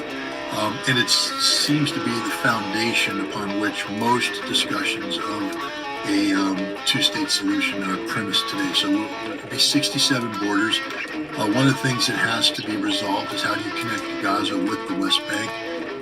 Some of the thinking is that there will be a highway, a dedicated highway built between the two that will be patrolled by Palestinian police and maybe with some Israeli police monitoring to make sure that nothing exits the highway that shouldn't exit the highway. But that's the least of their problems. But I think that's what we're looking at. The 1967 borders with a line of communication, land line of communication, highway that connects Gaza with the West Bank that is controlled by Palestinians. All right, here's another voicemail message from Wallace in London. Wallace in London. Hi, Jeff. Hi, Scott. The Ukrainians have crossed the river Dnieper in Kherson. Is this a threat to the Russians or a trap for the Ukrainians? Thank you. To call it a trap means that the Russians have been encouraging them to do this or wanting them to do this. I don't believe that's the case. What I believe is that that area is a difficult place from a terrain standpoint. You have to keep in mind that the right bank, which is controlled by Ukraine has a height elevation advantage, and so the Ukrainian artillery is up there looking down on the battlefield. So, as the Russians, what they've done is they've tried to pull their forces back beyond effective artillery range, which has created a gray zone. And what Ukraine has done is brought troops into that gray zone to create a bridgehead. These troops, as they arrive, they take 30 to 60% casualties. So for every 10 guys you bring across, 3 to 6 are killed or wounded right off the bat. The ones that land, there's no highway, they have to be resupplied. You can't get sufficient heavy equipment across either. And as they push out, the Russians have created a mobile defense that is destroying them. They engage, they destroy, and they bring in their own artillery, their own air. And there's a point where the Ukrainians outstrip their ability to support by fire, and then they fall under the superior fire of the Russians, and they get killed. So we're in a situation where the Ukrainians are literally throwing away thousands of their well-trained Marine forces into this effort to, the goal of the Ukrainians here, I believe, is to break what they call it's Highway 14. I could be wrong on that number, but they want to go across and split that highway, thereby disrupting the parallel line of communication along the battlefield that might put Ukrainian forces that are on the left side, on the west side, in harm's way by denying them logistical sustainability. But there's no way, I believe, that the Ukrainians will be able to do that because they're just getting slaughtered. The Russians have built up sufficient defenses and they have sufficient firepower in place, and the Ukrainians are just putting guys on that bank and then they're getting killed. They tried to do it for propaganda reasons. The fact that you asked the question, I'm not accusing you of being a propagandist. I'm saying that you asked the question, that means that you're aware of the story because people are trying to promote that thematic.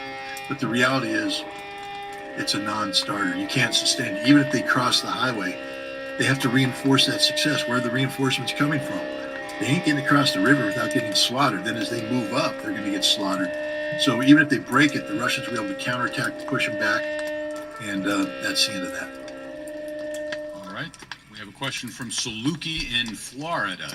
Do you expect any country to go up against the Zionists in the U.S., or will the West have their way? And if they know the Zionist regime will not hesitate to use nuclear weapons if they are losing the war, what about the other nations that have the same capabilities in the area? Are they afraid?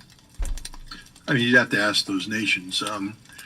I think Israel understands that if they were ever to use a nuclear weapon, that's the end of Israel. Pakistan has basically made it clear that if Israel were to use a nuclear weapon against Iran, that Pakistan would use a nuclear weapon against Israel, and that would be the end of Israel. It's just such a small place, 2 or 3 nuclear weapons, and you've basically terminated Israel as a nation state. And the United States isn't going to sit back and just let Israel use a nuclear weapon. That just isn't going to happen. They're letting them destroy Gaza. The best thing to do is for Israel to get rid of this nuclear capability so that we don't have to deal with oddball speculation like this. And I'm not accusing the people asking the question about oddball speculation. I'm just saying. Rage against the machine, man. No, they're not going to use it. Look, everybody's standing up. The Houthi in Yemen are standing up against them. Hamas is standing up against them. Hezbollah is standing up against them. Iran is saying that they will back Hezbollah. This axis of resistance is unbeatable from their perspective. Israel can't beat them. So I think this is the predicament that we're in, that Israel has pushed this too far. They've turned the world against them. Global public opinion is arrayed against Israel. They've even turned the United States against them. The United States is putting pressure. Keep in mind that Israel said they would never accept a ceasefire under any circumstances. Looks like they're getting ready to accept a ceasefire. Why would they do that? These circumstances aren't going well for them. I think they're being placed on a lot of pressure. And I think their military is more in need of a pause than Hamas is, because they're taking quite a few vehicular losses and they haven't figured out what to do on the ground.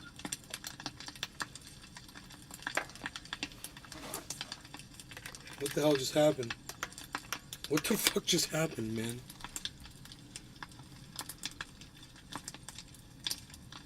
That is so weird. Why is this on there? That is so weird. I don't even know what's going on there.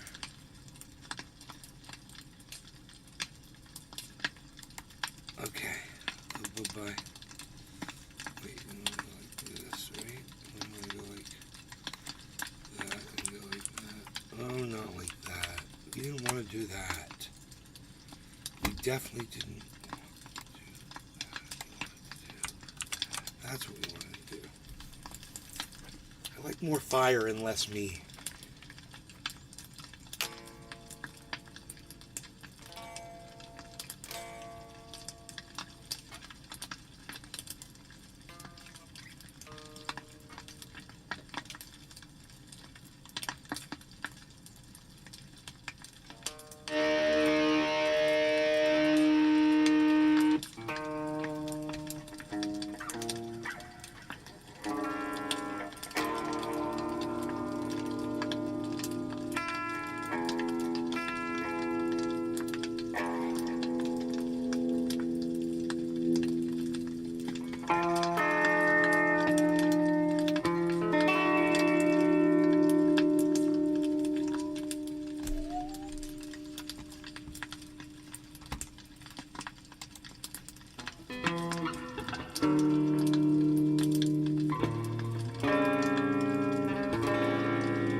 Toes, we're so close.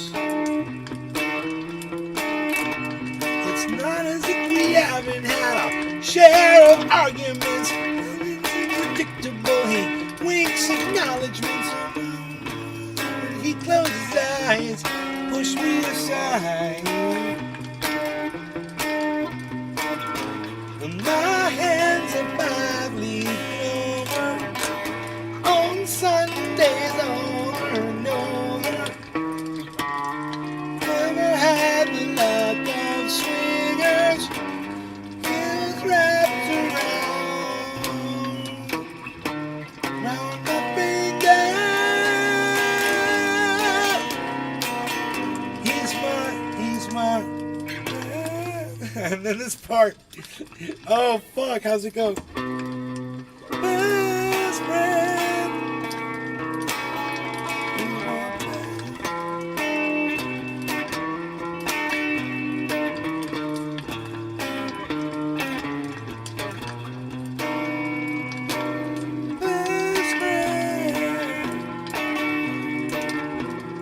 I gotta learn that part. That whole I didn't. He's my best friend. I forgot how the music goes there though.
That's where it goes, yeah. And then I just got to get the next chord. He's my best friend. Best friend. Best friend.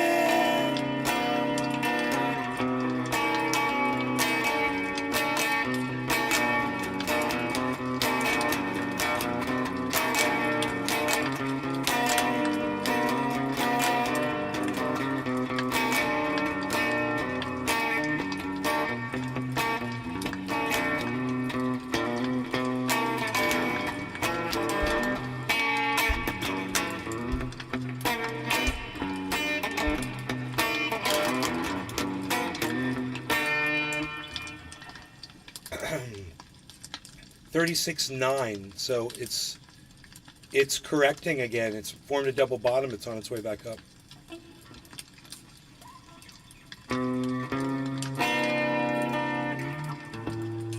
My hands a five-leaf clover on the Sundays over and over. Never had the luck of swingers. Wrapped around my finger. He's my best friend. He's my best friend.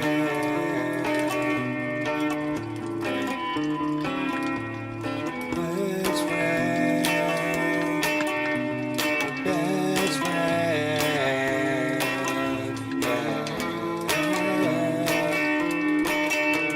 He's my best friend. My best friend. That's hard to say. He's my best friend. He's my best friend.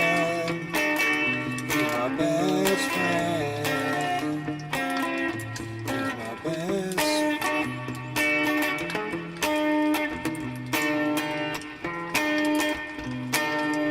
I wonder which chord that is. He's my best friend.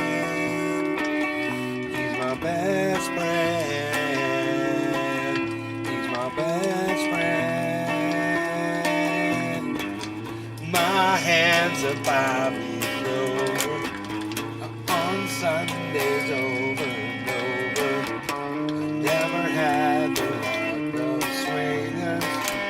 It's wrapped around my finger.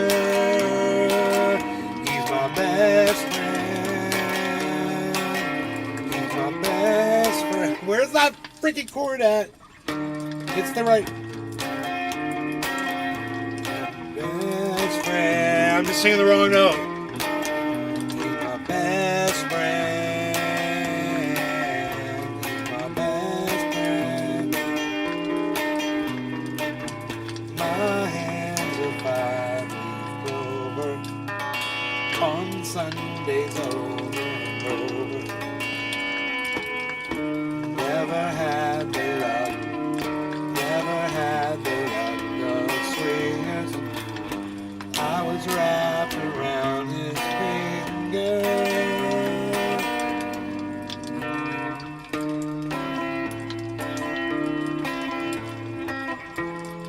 Best friend, he's my best friend. Around his finger, he's my best friend. He's my best friend.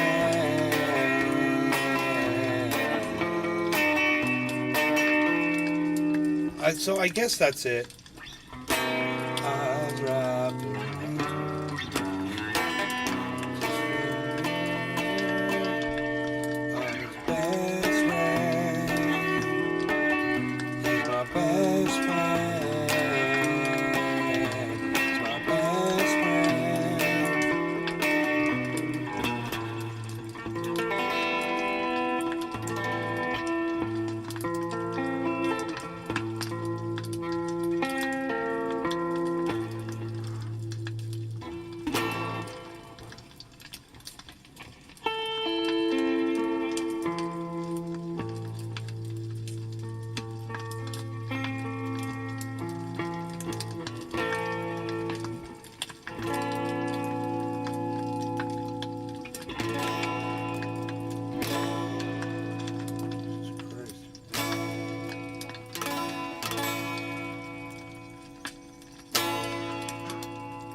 sounds out of tune to me.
It's all the same.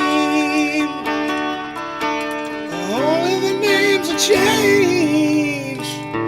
Still every day it seems we're wasting away.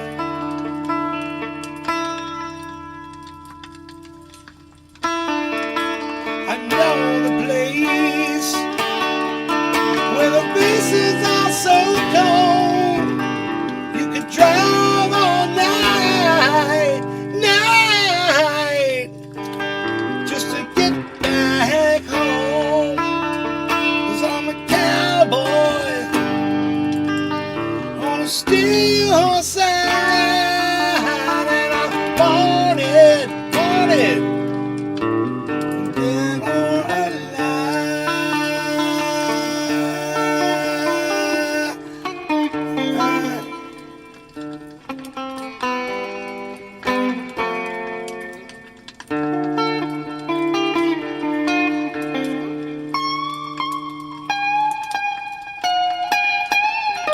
Sometimes I sleep,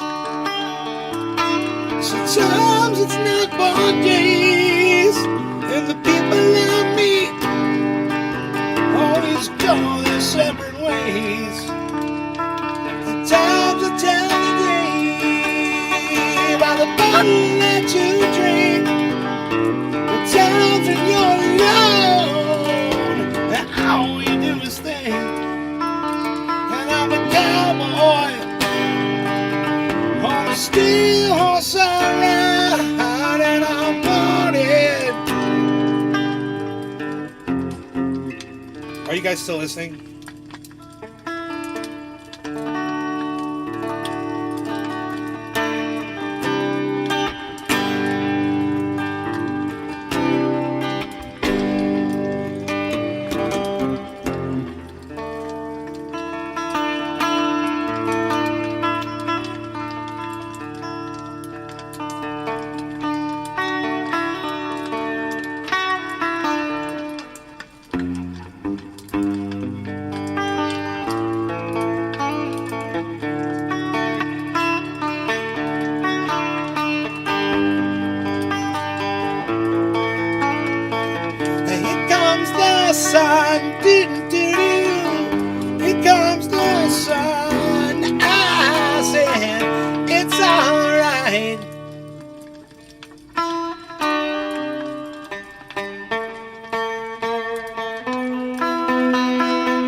Yes, as I'm working. Okay, Queen Bee 1. Okay, one person's watching, everybody. Cool. One person. Cool. Who's the other 16, I wonder?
People are so funny. I ask how many people are watching and shit, and people start leaving. I don't want to say that, I'm here, I'm gonna leave. All right. Cool. That's cool.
We'll call the channel the confrontational guitar player. I'll just sit here like this. Yeah, who the fuck are you? Why don't you say nothing in my chat? Yeah, it's kind of lame. Psh, unreal. You got nothing to say? What's wrong with you? You just here for the free music? Whatever. Psh. You're unreal. The insulting guitar player.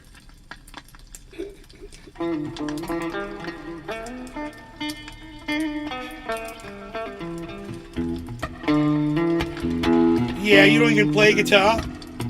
Because you never had the time, right, pal? I heard it a million times.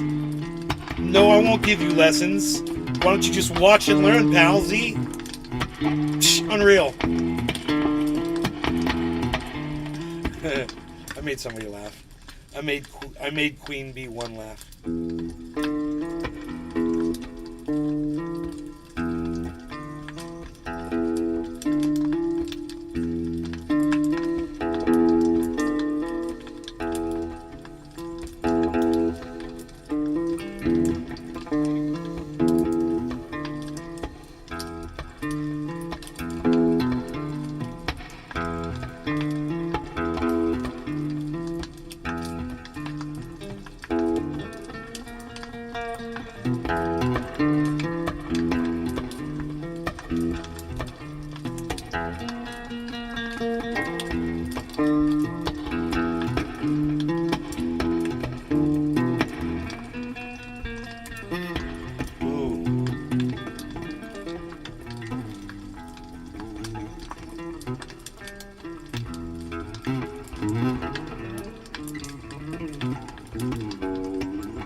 Hey, look at this. We're back up at 37 again. Look at this. Hey. My hands are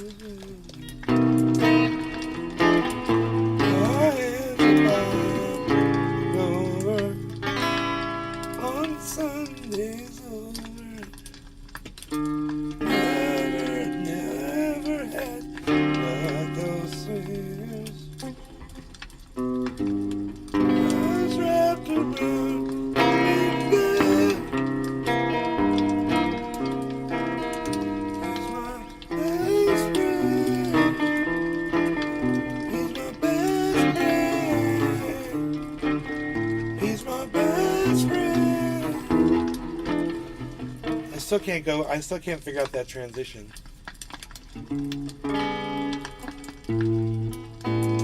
My hands are bad. Clover on Sundays over and over. Now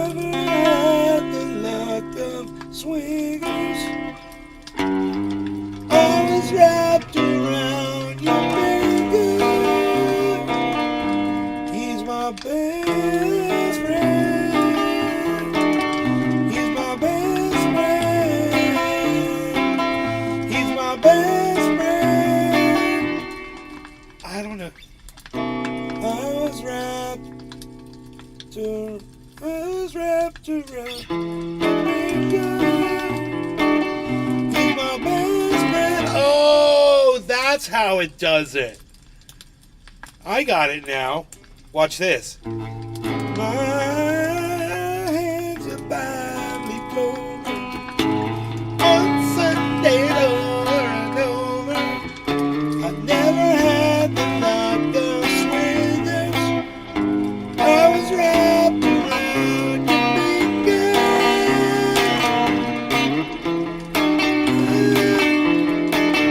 He's my best friend. He's my best friend. He's my best friend.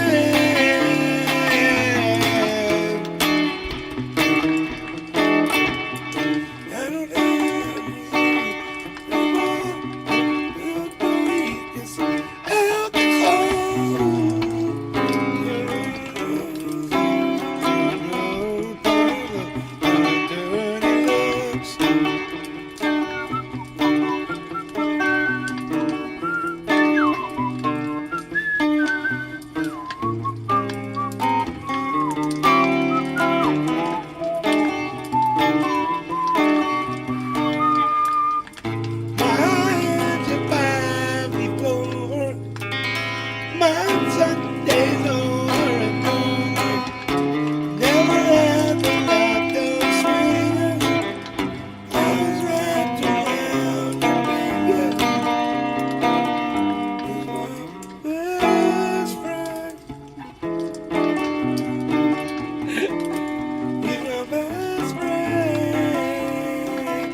it's not smooth.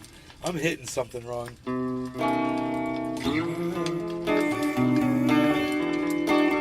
He's my best friend. He's my best friend. Yeah, so the first one's I was wrapped around your finger. I was wrapped around your finger. He's my best friend. That's the transition right there.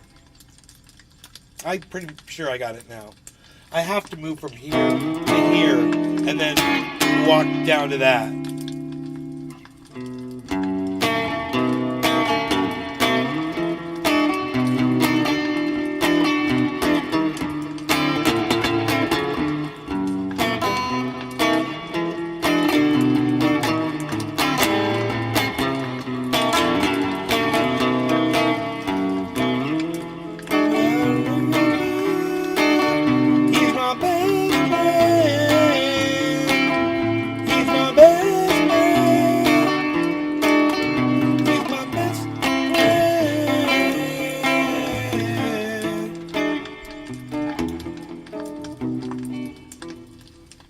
Very excited about that thing. I just need to remember it because I learned it last time and I forgot it all. I want to remember that. I want to remember that.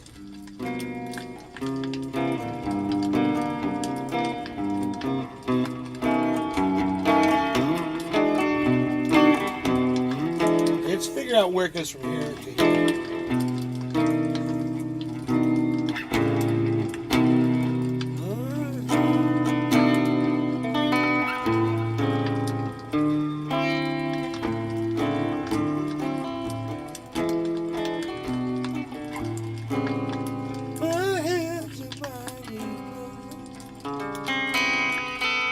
On Sundays over and over, never had the rock the swings. I was wrapped around your finger. In my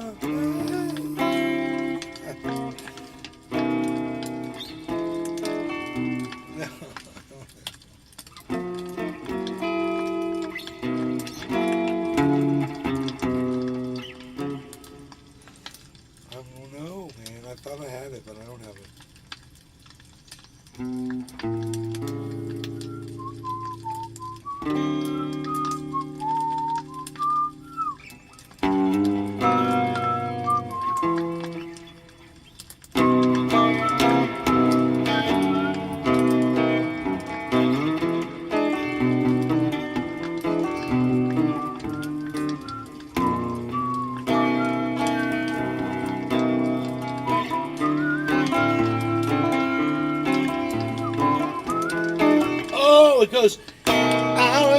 wrapped around. Wrapped around your finger. He's my best friend. He's my best friend. That's how it goes. It just goes from here. Yeah, now I got it. Now I'm certainly got it.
Whatever, dude. I still don't have it.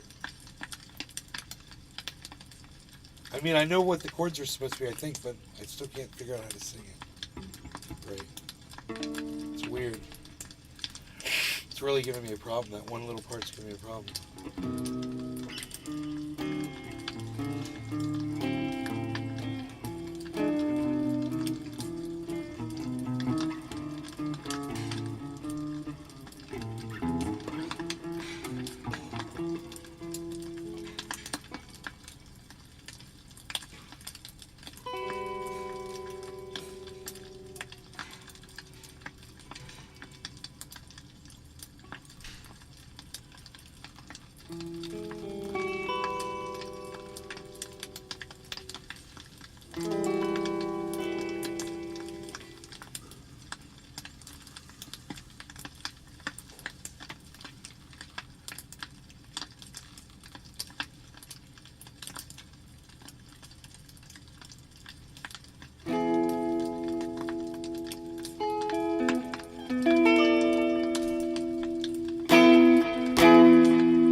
Somebody once did. Oh, all by the horizon, we're born down the soul as you to the sun. Now the air I've tasted and breathed has taken a turn.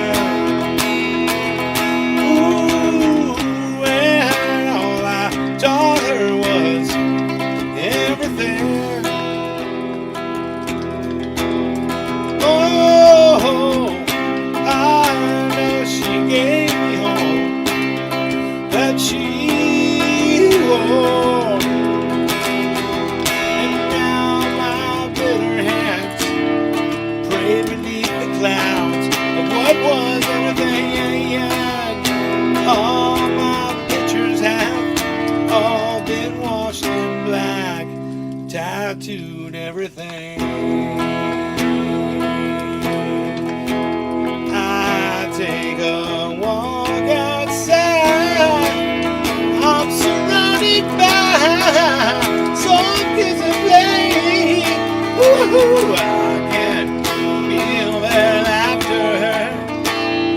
So why do I see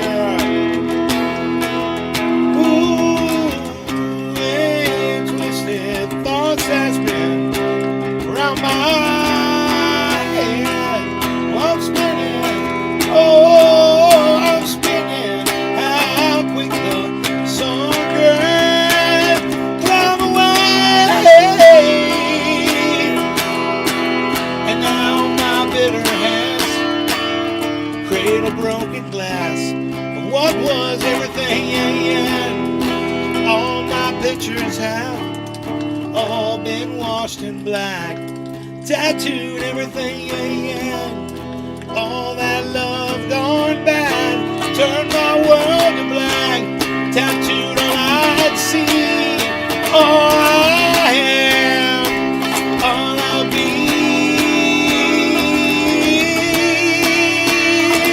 Yeah. Ooh. Ooh. Ooh. I know someday you'll have a beautiful life. I know you'll be a star, but in somebody else's skies. Why can it be? Can it be mine? Yeah.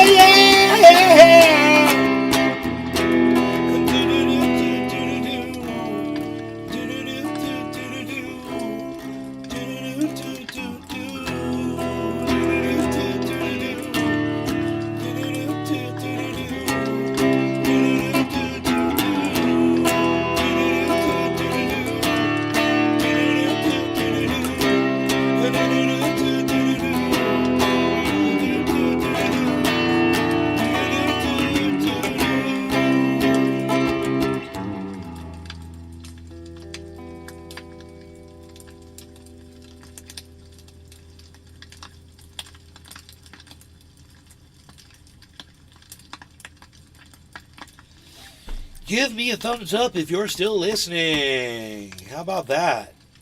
Yes, 17 thumbs ups. Can't beat that.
Hey, Pinoy, what's up, buddy? Chillin'. I was just in here listening to you jam out.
Dude, this guitar's got so much good sound in it.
I'm fucked up, man. Whatever. I'm done. I'm so done. I figure if I sat here and play guitar, I'd be alright, but I'm not. I'm still wasting. That OG Kush fucked me up. And now I gotta go outside and fuck with the creek. And that's what I'm gonna have to do. I have to work this buzz off. Because it ain't going nowhere sitting here with Pinoy saying, hey, let's get high and smoke. Do some smoking and dabbing and smoke some. Because I can't. I'm done. I'm done. Pinoy. I don't know where Pinoy went. We lost. Oh, he's got his mic up, I bet. There he is. You got your mic up? Hello? Oh, there you are. No, my mic stopped working for a second. I didn't know what to do. Oh. I'm too high, bro. Look at me. I'm a disaster. I was just about to say it's time to get high, man. I knew you were. Right. I gotta go. I got a new slide for the bong. Oh. Got to, man. Maiden voyage, baby. Let's go. Oh, no, I'm not smoking, but you are. I'm not gonna stop you Come from on, that. let's go. Come on, chat. Yeah, Let's go, no, there's let's no go. chat, bro. There's no chat here. I ran him off with my guitar skills, my elite guitar skills.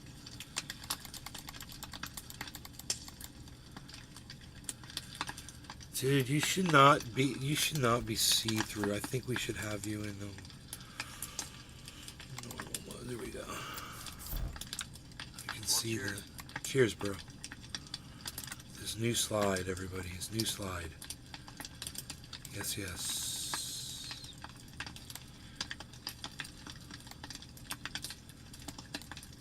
Oh, she's a doozer. So, Crispy Cat. Yes, you guys are great. You guys are great. Nobody else is saying anything in the chat. It says there's 34 people watching on Rumble. And only one person said hello. He said rumble in the jungle. Hey, Pinoy, How can there possibly say 34 people and only one person say hello? Crispy There's Cat. a lot of people that watch. I've had a lot of viewers too on Instagram. There'll be like hella viewers on there, bro, and nobody really say shit. They're just there to watch, bro. It's fucking weird. Dude, I got 17 thumbs ups. Let me refresh it. Yeah, so there's definitely people in there. 17 Just one thumbs person ups. can't thumbs up 17 times. Okay, somebody hit thumbs up and prove to me. Somebody give me out of these 34 people. Somebody hit thumbs up and prove to me that you're there. You get 28 thumbs ups. 28. I want to just see it say 18. Someone give me a thumbs up. Make it say 18 thumbs ups. How many thumbs ups do y'all see? I only see 17.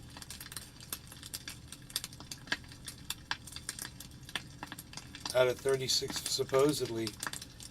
Steve probably already hit thumbs up.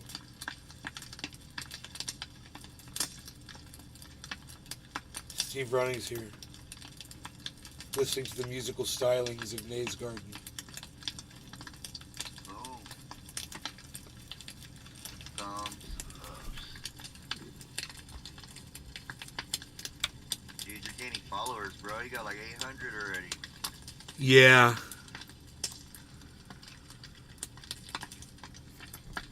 Yeah, 822 followers.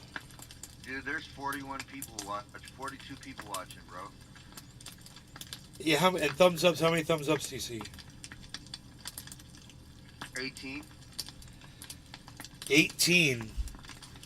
Yeah. I still see 17. Isn't that weird? It's so weird. It's fucking weird. Dude, I noticed that Rumble, I don't know how it is for you, but for me, when I go live on Rumble, it's literally like maybe like 5 or 6 minutes behind what's really going on. Like That's really bad. Yeah. Why I acting like I'm not here? Why, Tula? I'm not. You said Thims like a long time ago. Hey, Dan. Wait, that was a long time ago that you guys spoke. It's 10:53, you all. I didn't even know Dan Pascarello was here. Yeah, I told you, dude. Rumble is like. They're not on Rumble. Crazy lag. They're on YouTube. Oh.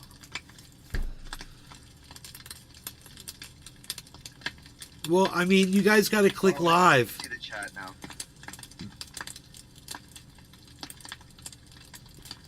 In an Instant Pot. Takes about 6 hours. The Observer 777, you came in and said the exact same thing the other day. What's that, bro? I said, so is there a difference when you're on Rumble and you just click your picture versus popping it all the way open? Is it the same feed? I don't know what you're talking about on Rumble. Like, on Rumble, bro, if I, like, when I pop my Rumble up, it automatically has your picture on the left, because you're the only person I'm following on there. Okay. And I'll click your picture. I love you, buddy. I click your picture, and sometimes it'll just be like, like a YouTube square, and it'll just be playing. Like, I'll click that little YouTube square, and it'll play on the little YouTube square. Versus when I click your actual like video open, and it's the whole screen. Not the whole screen, but like this much of the screen. And can you see the chat on either of them? The bigger one I can. I don't know what that is. Yeah, the littler picture you can't really see. What browser? What browser are you using? Google. Chrome? Or Chrome, yeah. Should I be using like Firefox or something? You could try a different browser, but I have a feeling it's going to do the same thing. I don't know what's going on there. I think that it would probably do the same thing for me too, on any browser. Right, okay. It sounds like that's what Rumble does. And I guess you have a choice between how you want to watch it. Inset, right, in a little window, or yeah. Or you could watch it. Like on your actual page. You know what I'm saying? Yes. Like on your actual page. Yeah, on the channel. Right. Drewski, no, I do not want to dab. I am too high. I'm not ashamed of it either. I'll tell you, I need my voice to sing, and the more I dab, the harder it is for me to sing. So Have you taken some honey today? no, and I'm already, high. I'm trying to lose weight. I want all that sugar. Yeah, but at least honey's not. It's not saturated. Tell that to Winnie the Pooh, bro. Tell that to Winnie the Pooh. You know what? He's got a big fat belly, and there's a reason for it. But look, Winnie the Pooh stays one size. He doesn't get any fatter. He had to get that way somehow, though.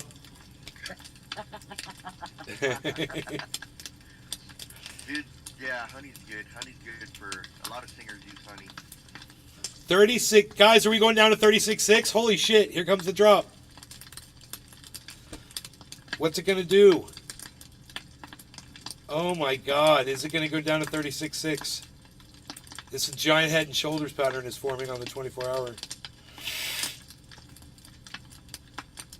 Oh my God! Remember, he said it could go all the way down to 34. Crypto Kid. So he put a buy-in at 34,000. But when you do that, it literally takes the money out of your bank and holds it for you. What? On Cash App. Oh yeah, it does. If you're like, yeah, set me up so if Bitcoin comes down to this price, I want to buy it. Blah blah. It just broke support, guys. 761. If I buy at this price, if it gets to this value, then purchase it for me. If not, then when the time expires, whether you chose a day or an hour, a day, a month, or whatever, when it expires, that money goes right into your Cash App account. It's funny. Oh, you mean if it never gets to that point? Yes. If it never buys it after the time expires on your purchase, then it just takes the money out of your bank and puts it in your Cash App. And now you've got cash in your Cash App. Which I'm sure it's not expensive to put it back in your bank, but No, it's only if you got a business Cash App, like I have, where I can, take in I think it's like 75,000 a month. Once you get to that point, it's very little when you switch over. And if you send it as a gift on Cash App, it doesn't charge you, right? I don't know. I don't know.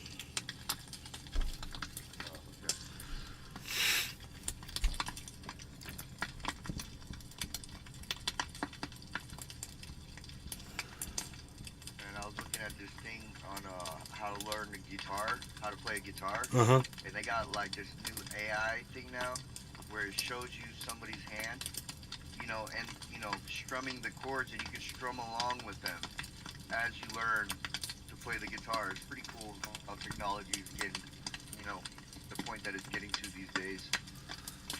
Versus back when I was young, when I was, in my teens, early teens, like you literally had to go meet a lady or meet a person to teach you how to do this shit. Yep. Teach you how to. A teacher, Oh yeah. Yeah, like a music teacher, but not at school. Right. Like an actual, yeah. like person. Right. Crazy. That one-on-one stuff is over.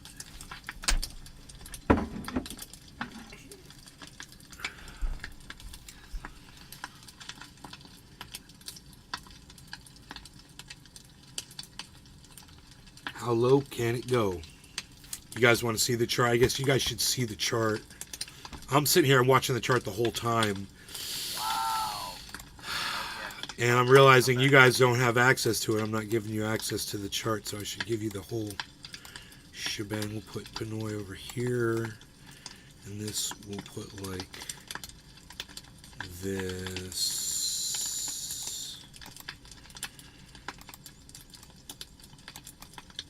Right.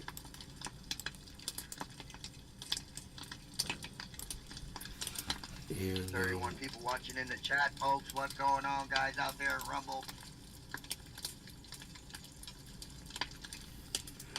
How are you guys doing out there?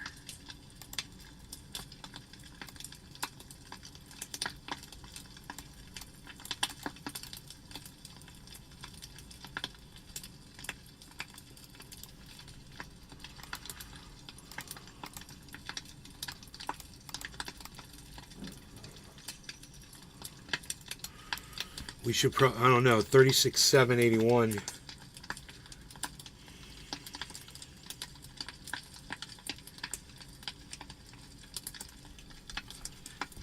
So both Bitflex and Bybit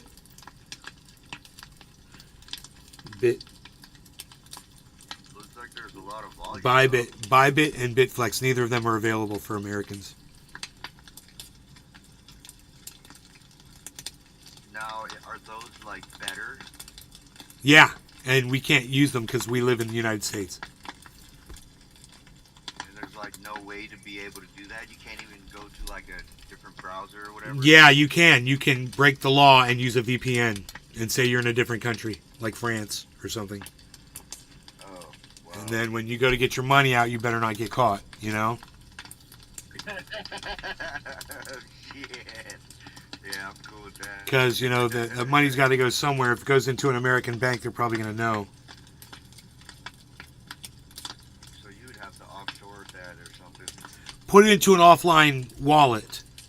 Move the crypto into an offline wallet. Like a hard drive?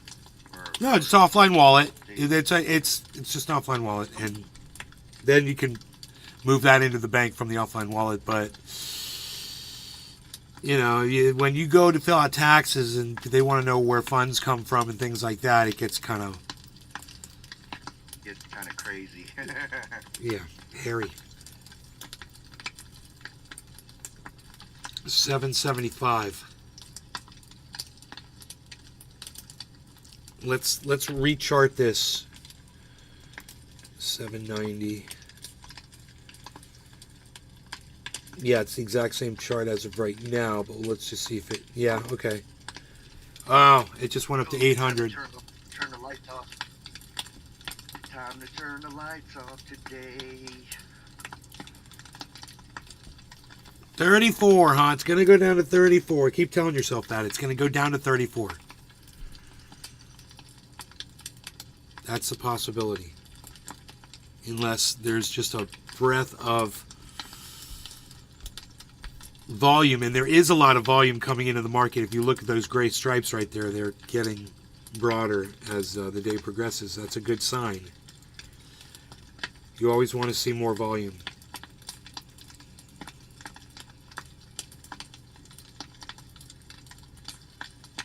Yes. No bugs. Yes.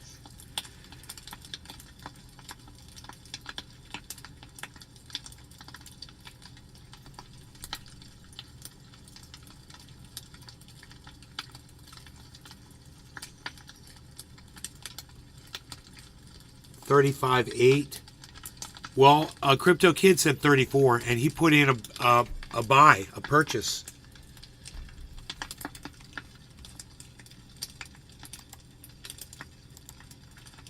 Hey Crypto Kids, and welcome back to another video. Today we're going to be jumping into the price of Bitcoin, looking at a couple of different charts because, well, Bitcoin is seeing a reversal from the resistance line of this ascending triangle, and on top of that we can see here that there's actually a very strong correlation to another point in Bitcoin's past. Now we'll also look at a macro chart which is very bullish in the macro long-term scape, and finally, ladies and gents, we're also going to be jumping into some on-chain analysis and some more data, guys. So for all of that and much more, make sure to stay tuned until the end of this video. I had an awesome weekend, but now we're back to the charts. We're back to Bitcoin because Bitcoin is moving. Ladies and gents, I'm Crypto Kid, and let's jump in to the video. So first thing is first, I want to talk about Bitcoin, right? So let's talk about Bitcoin's price. Now, Bitcoin, we saw a break above the ascending triangle, and I took the risk of opening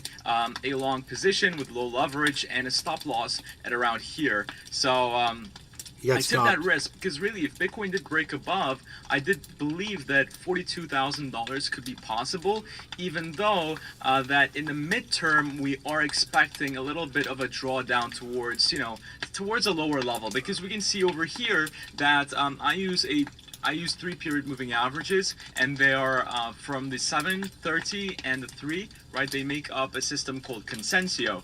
And we can see here that the short-term moving average is starting to kind of swivel towards the downside, just like we saw back here on the 6th or the 30th of August in 2021, and that could lead towards a drawdown to very critical level of support, which then Bitcoin can continue pumping towards the upside. Cheers, so I brother. think the exact Cheers, same everybody. scenario is happening here.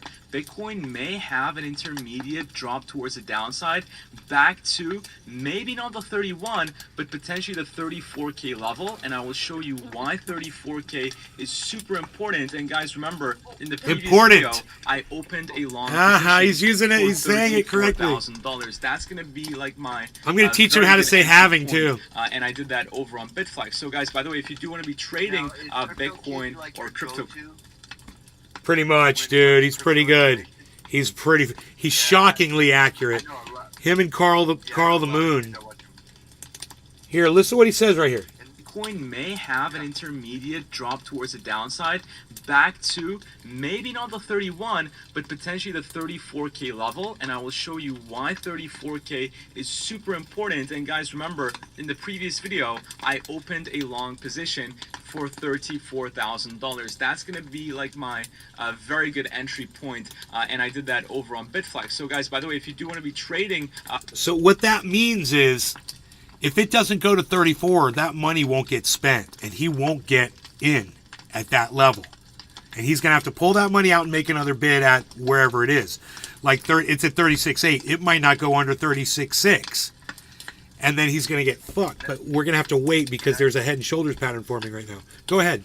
Now you mean when you say he's going to have to pull out, you're talking about pulling his crypto out or pulling his money out? His money, because he's got money sitting on that thing in USD or USDT in the form of USDC or USDT, which is a crypto, but it's chained to the dollar, so it's only 1-to-1 with the dollar, and that money will get spent as soon as Bitflex detects that Bitcoin hits that price. If it doesn't hit that price, the money's just going to sit there and wait, or if he's got a time limit on it, and then the money goes back into his USDC. It just opens up on his USDC account, or he can cancel it out. He can cancel out the purchase because it didn't get down there, or you can just wait and watch it and then make the purchase at that time. But he's doing it automated. That's why you see a lot of movement in the market, man, because so many people out there have these automated purchases and sales that are happening automatically at certain prices, you know, and you'll see just it's like there's people there doing it, but you know, a lot of times it's just the automated purchasing and selling off. Now for the people that don't have a full Bitcoin, would it be smart to stake your crypto? Well, yeah, staking your crypto is just putting it in a wallet where they have access to it, where whoever's staking it for you has access to it to make investments and get you APY, and they promise you a certain percentage APY for the for the privilege of holding your crypto for you. I don't know if Bitcoin staking is available. So if you've got Bitcoin, you can definitely transfer it to. You can exchange it for Ethereum or Polygon Matic or any other kind of crypto that is stakeable, and hold it in one of those stakeable wallets. And then once it's in that wallet, put it into the stake portion of that wallet, so it will start earning APY, which I do on several. I'm earning APY on all kinds of crypto. And that's just like interest over time. Yes. Right? Yeah. Yearly APY, just like in the bank. In the bank, but a lot more. It's a lot more than you get in a bank. Right. With a higher risk.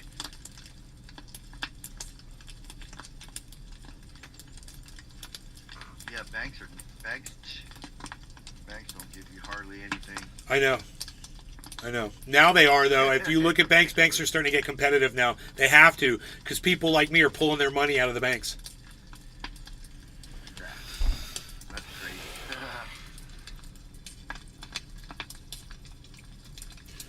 So yeah, he says 34,000 is where he's going to make his purchase at if it goes down. But that's how sure he is that he set that price. You know, so it'll be, it's very easily on Cash App. They've got a notifier that'll send you a notification and tell you when Bitcoin hits like 34.7 or wherever you want to watch it from, you know, and turn on your app. It's a pretty cool feature. There's different apps will notify you. It's got a little bell. You just click the bell icon at the top of any crypto you're looking at.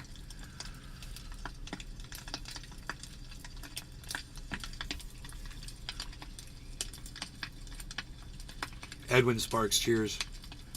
Okay, right on. Cheers.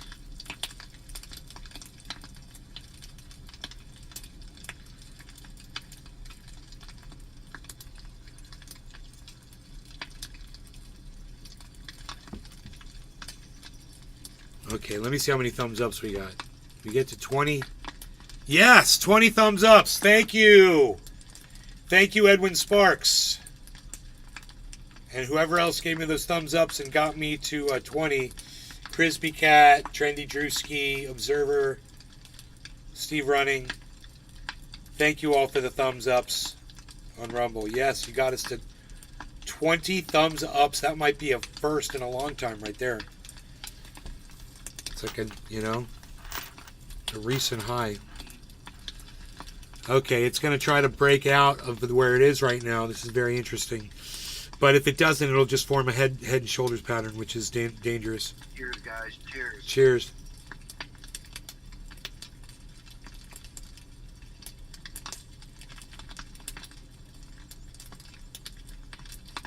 Oh, you. Uh-huh.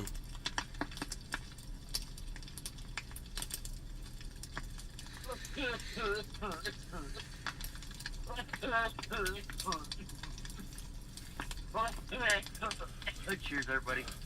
Oh, yeah. Oh. Yeah, I'm like very interested in the daytime trading that people do. I've watched a bunch of videos where people, they buy in at a certain amount and then watch it the whole freaking day. See, you know what I mean? And then jump out when it peaks. You know what I'm saying? Quick little couple $100, $1,000. Pretty interesting how the stock market works like that. It's just, if you know your shit, it's literally like snatching money out of the air. You know what I mean? Like literally. I'm getting better at reading stuff just from watching, being on your show every day. You know what I mean?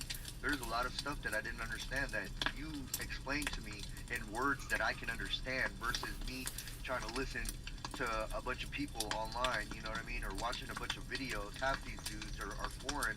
I can't even understand what they're talking about half the time, bro. Right. It's not no disrespect to anybody or anything like that. Hey, no disrespect. Hey, no disrespect. Trying to learn something here. No disrespect. I just cannot understand you in your foreign language. Your languages are confusing to me. Your verbiages and your languages. Verbiage. I don't understand your cadence there, Palsy. You're confusing me. Verbiage is definitely not there.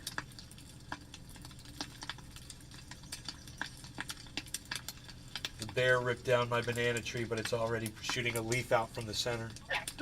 A new leaf.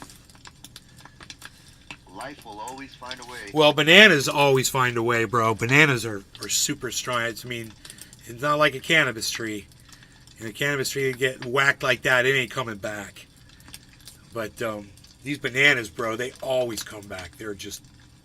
But the babies, they never get any bigger, and I don't understand. That's why I'm leaving them there, because I'm curious. Why are they still alive? They're in direct sunlight and producing these little tiny leaves, but they never seem to grow bigger. And I'm like, why aren't they getting any bigger? But they've been there for a year. Have you tried to check to see what type of banana tree it is? No, they're little baby bananas. They're cool. They're really sweet. I've grown them before. What are they? The plantains? You talking about the plantains? They're like littler. Oh, the plantain. The plantain. I do not know. I'm not sure.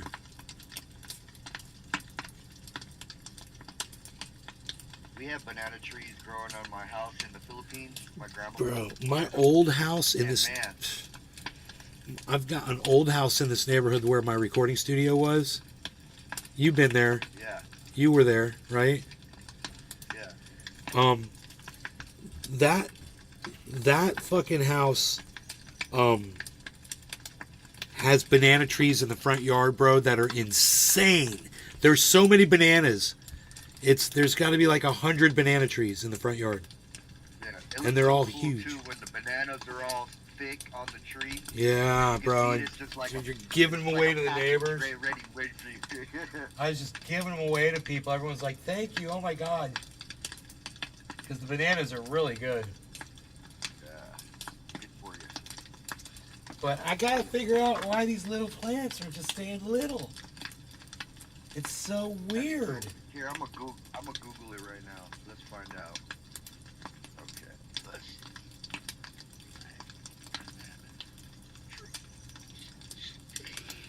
We had a bear come here 2 nights ago. Fucking bear visitations. Wrecked shit.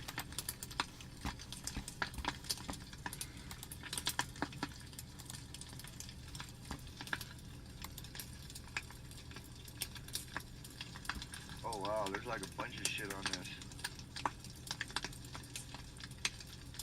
Banana growing problems, fixing common banana tree issues. So this is like a issue.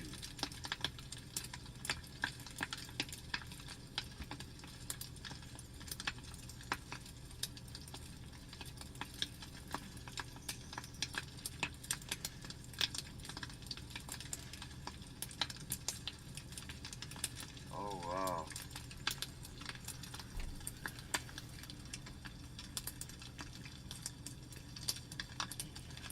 Okay, problems are so numerous, only a few.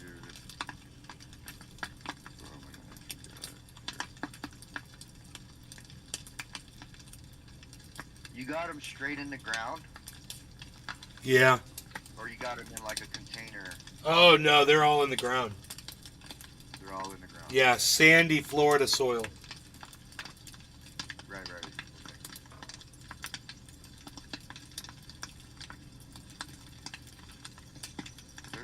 They're saying there's like you have to prune the shit out of them or something when they're small. Hold on, I'm like reading up on it.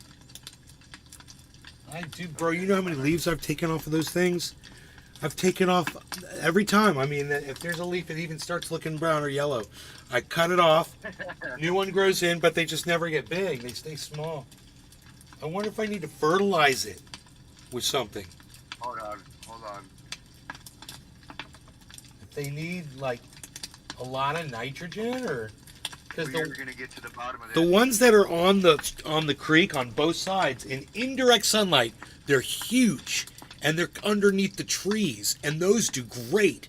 The ones I've had ones in direct sunlight that do good, but then the bear comes and wrecks them. Some of these are doing. All right. It says removing any affected leaves to keep the fungus from spreading, taking over. There's no fungus. The fungus is called bears. I got bear fungus. Hey, John Doe, what's up? Are the bears still moving or hibernating? Bears are here. The bears are here, bro. That's all I know. All I can see about the leaf, And they're bad it bears. just says like when the banana plant is underwater, the leaves stop growing. When they're underwater? Yeah, it says when they're underwater, the leaves stop growing. No. And overwatering, banana plants are often stunted in growth. Yeah, these aren't overwatered. They're not being watered right now, as a matter of fact. Hold on. These look like your banana plants too. Small. Yeah. It's the whole Great Florida too, bro. I have to order and check it out, man. Okay.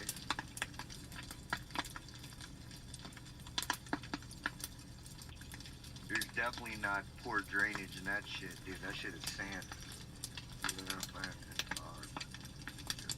No, bro, that's super good drainage. Water's gone as soon as it hits the ground.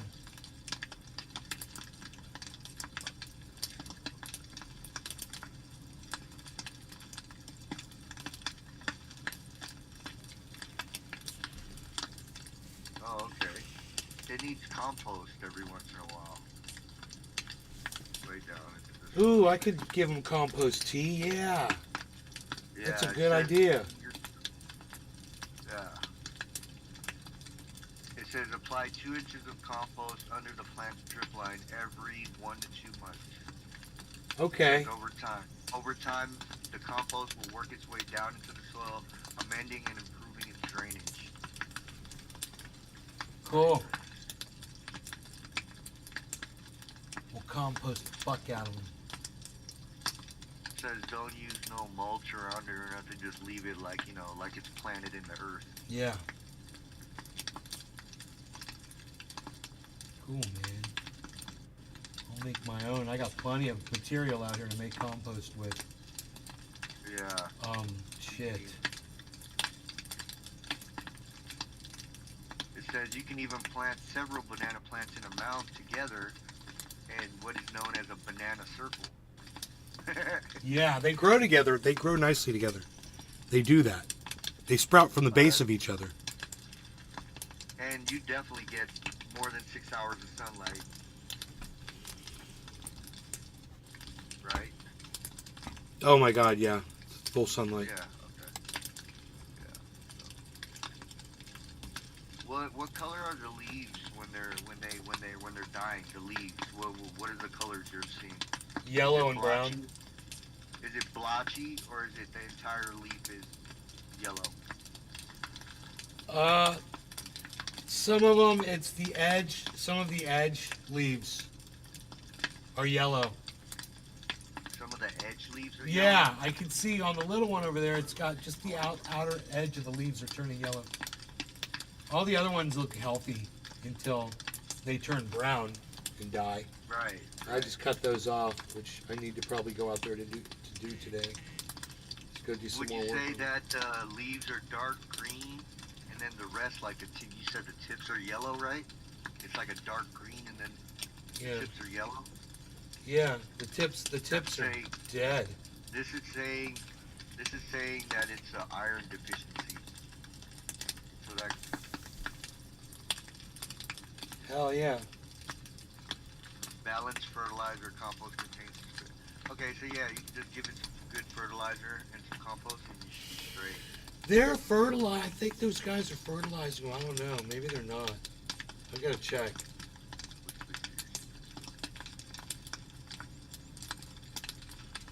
Yeah. All right, enough banana talk. I gotta go, guys. Alright, bro. All right, you take care, bro. Thanks for being on the show. Yeah. Everybody keep your eye on crypto. If it drops down to 36.6, it's a point of support, man. So watch it there. It could bounce up or down at that point. All right.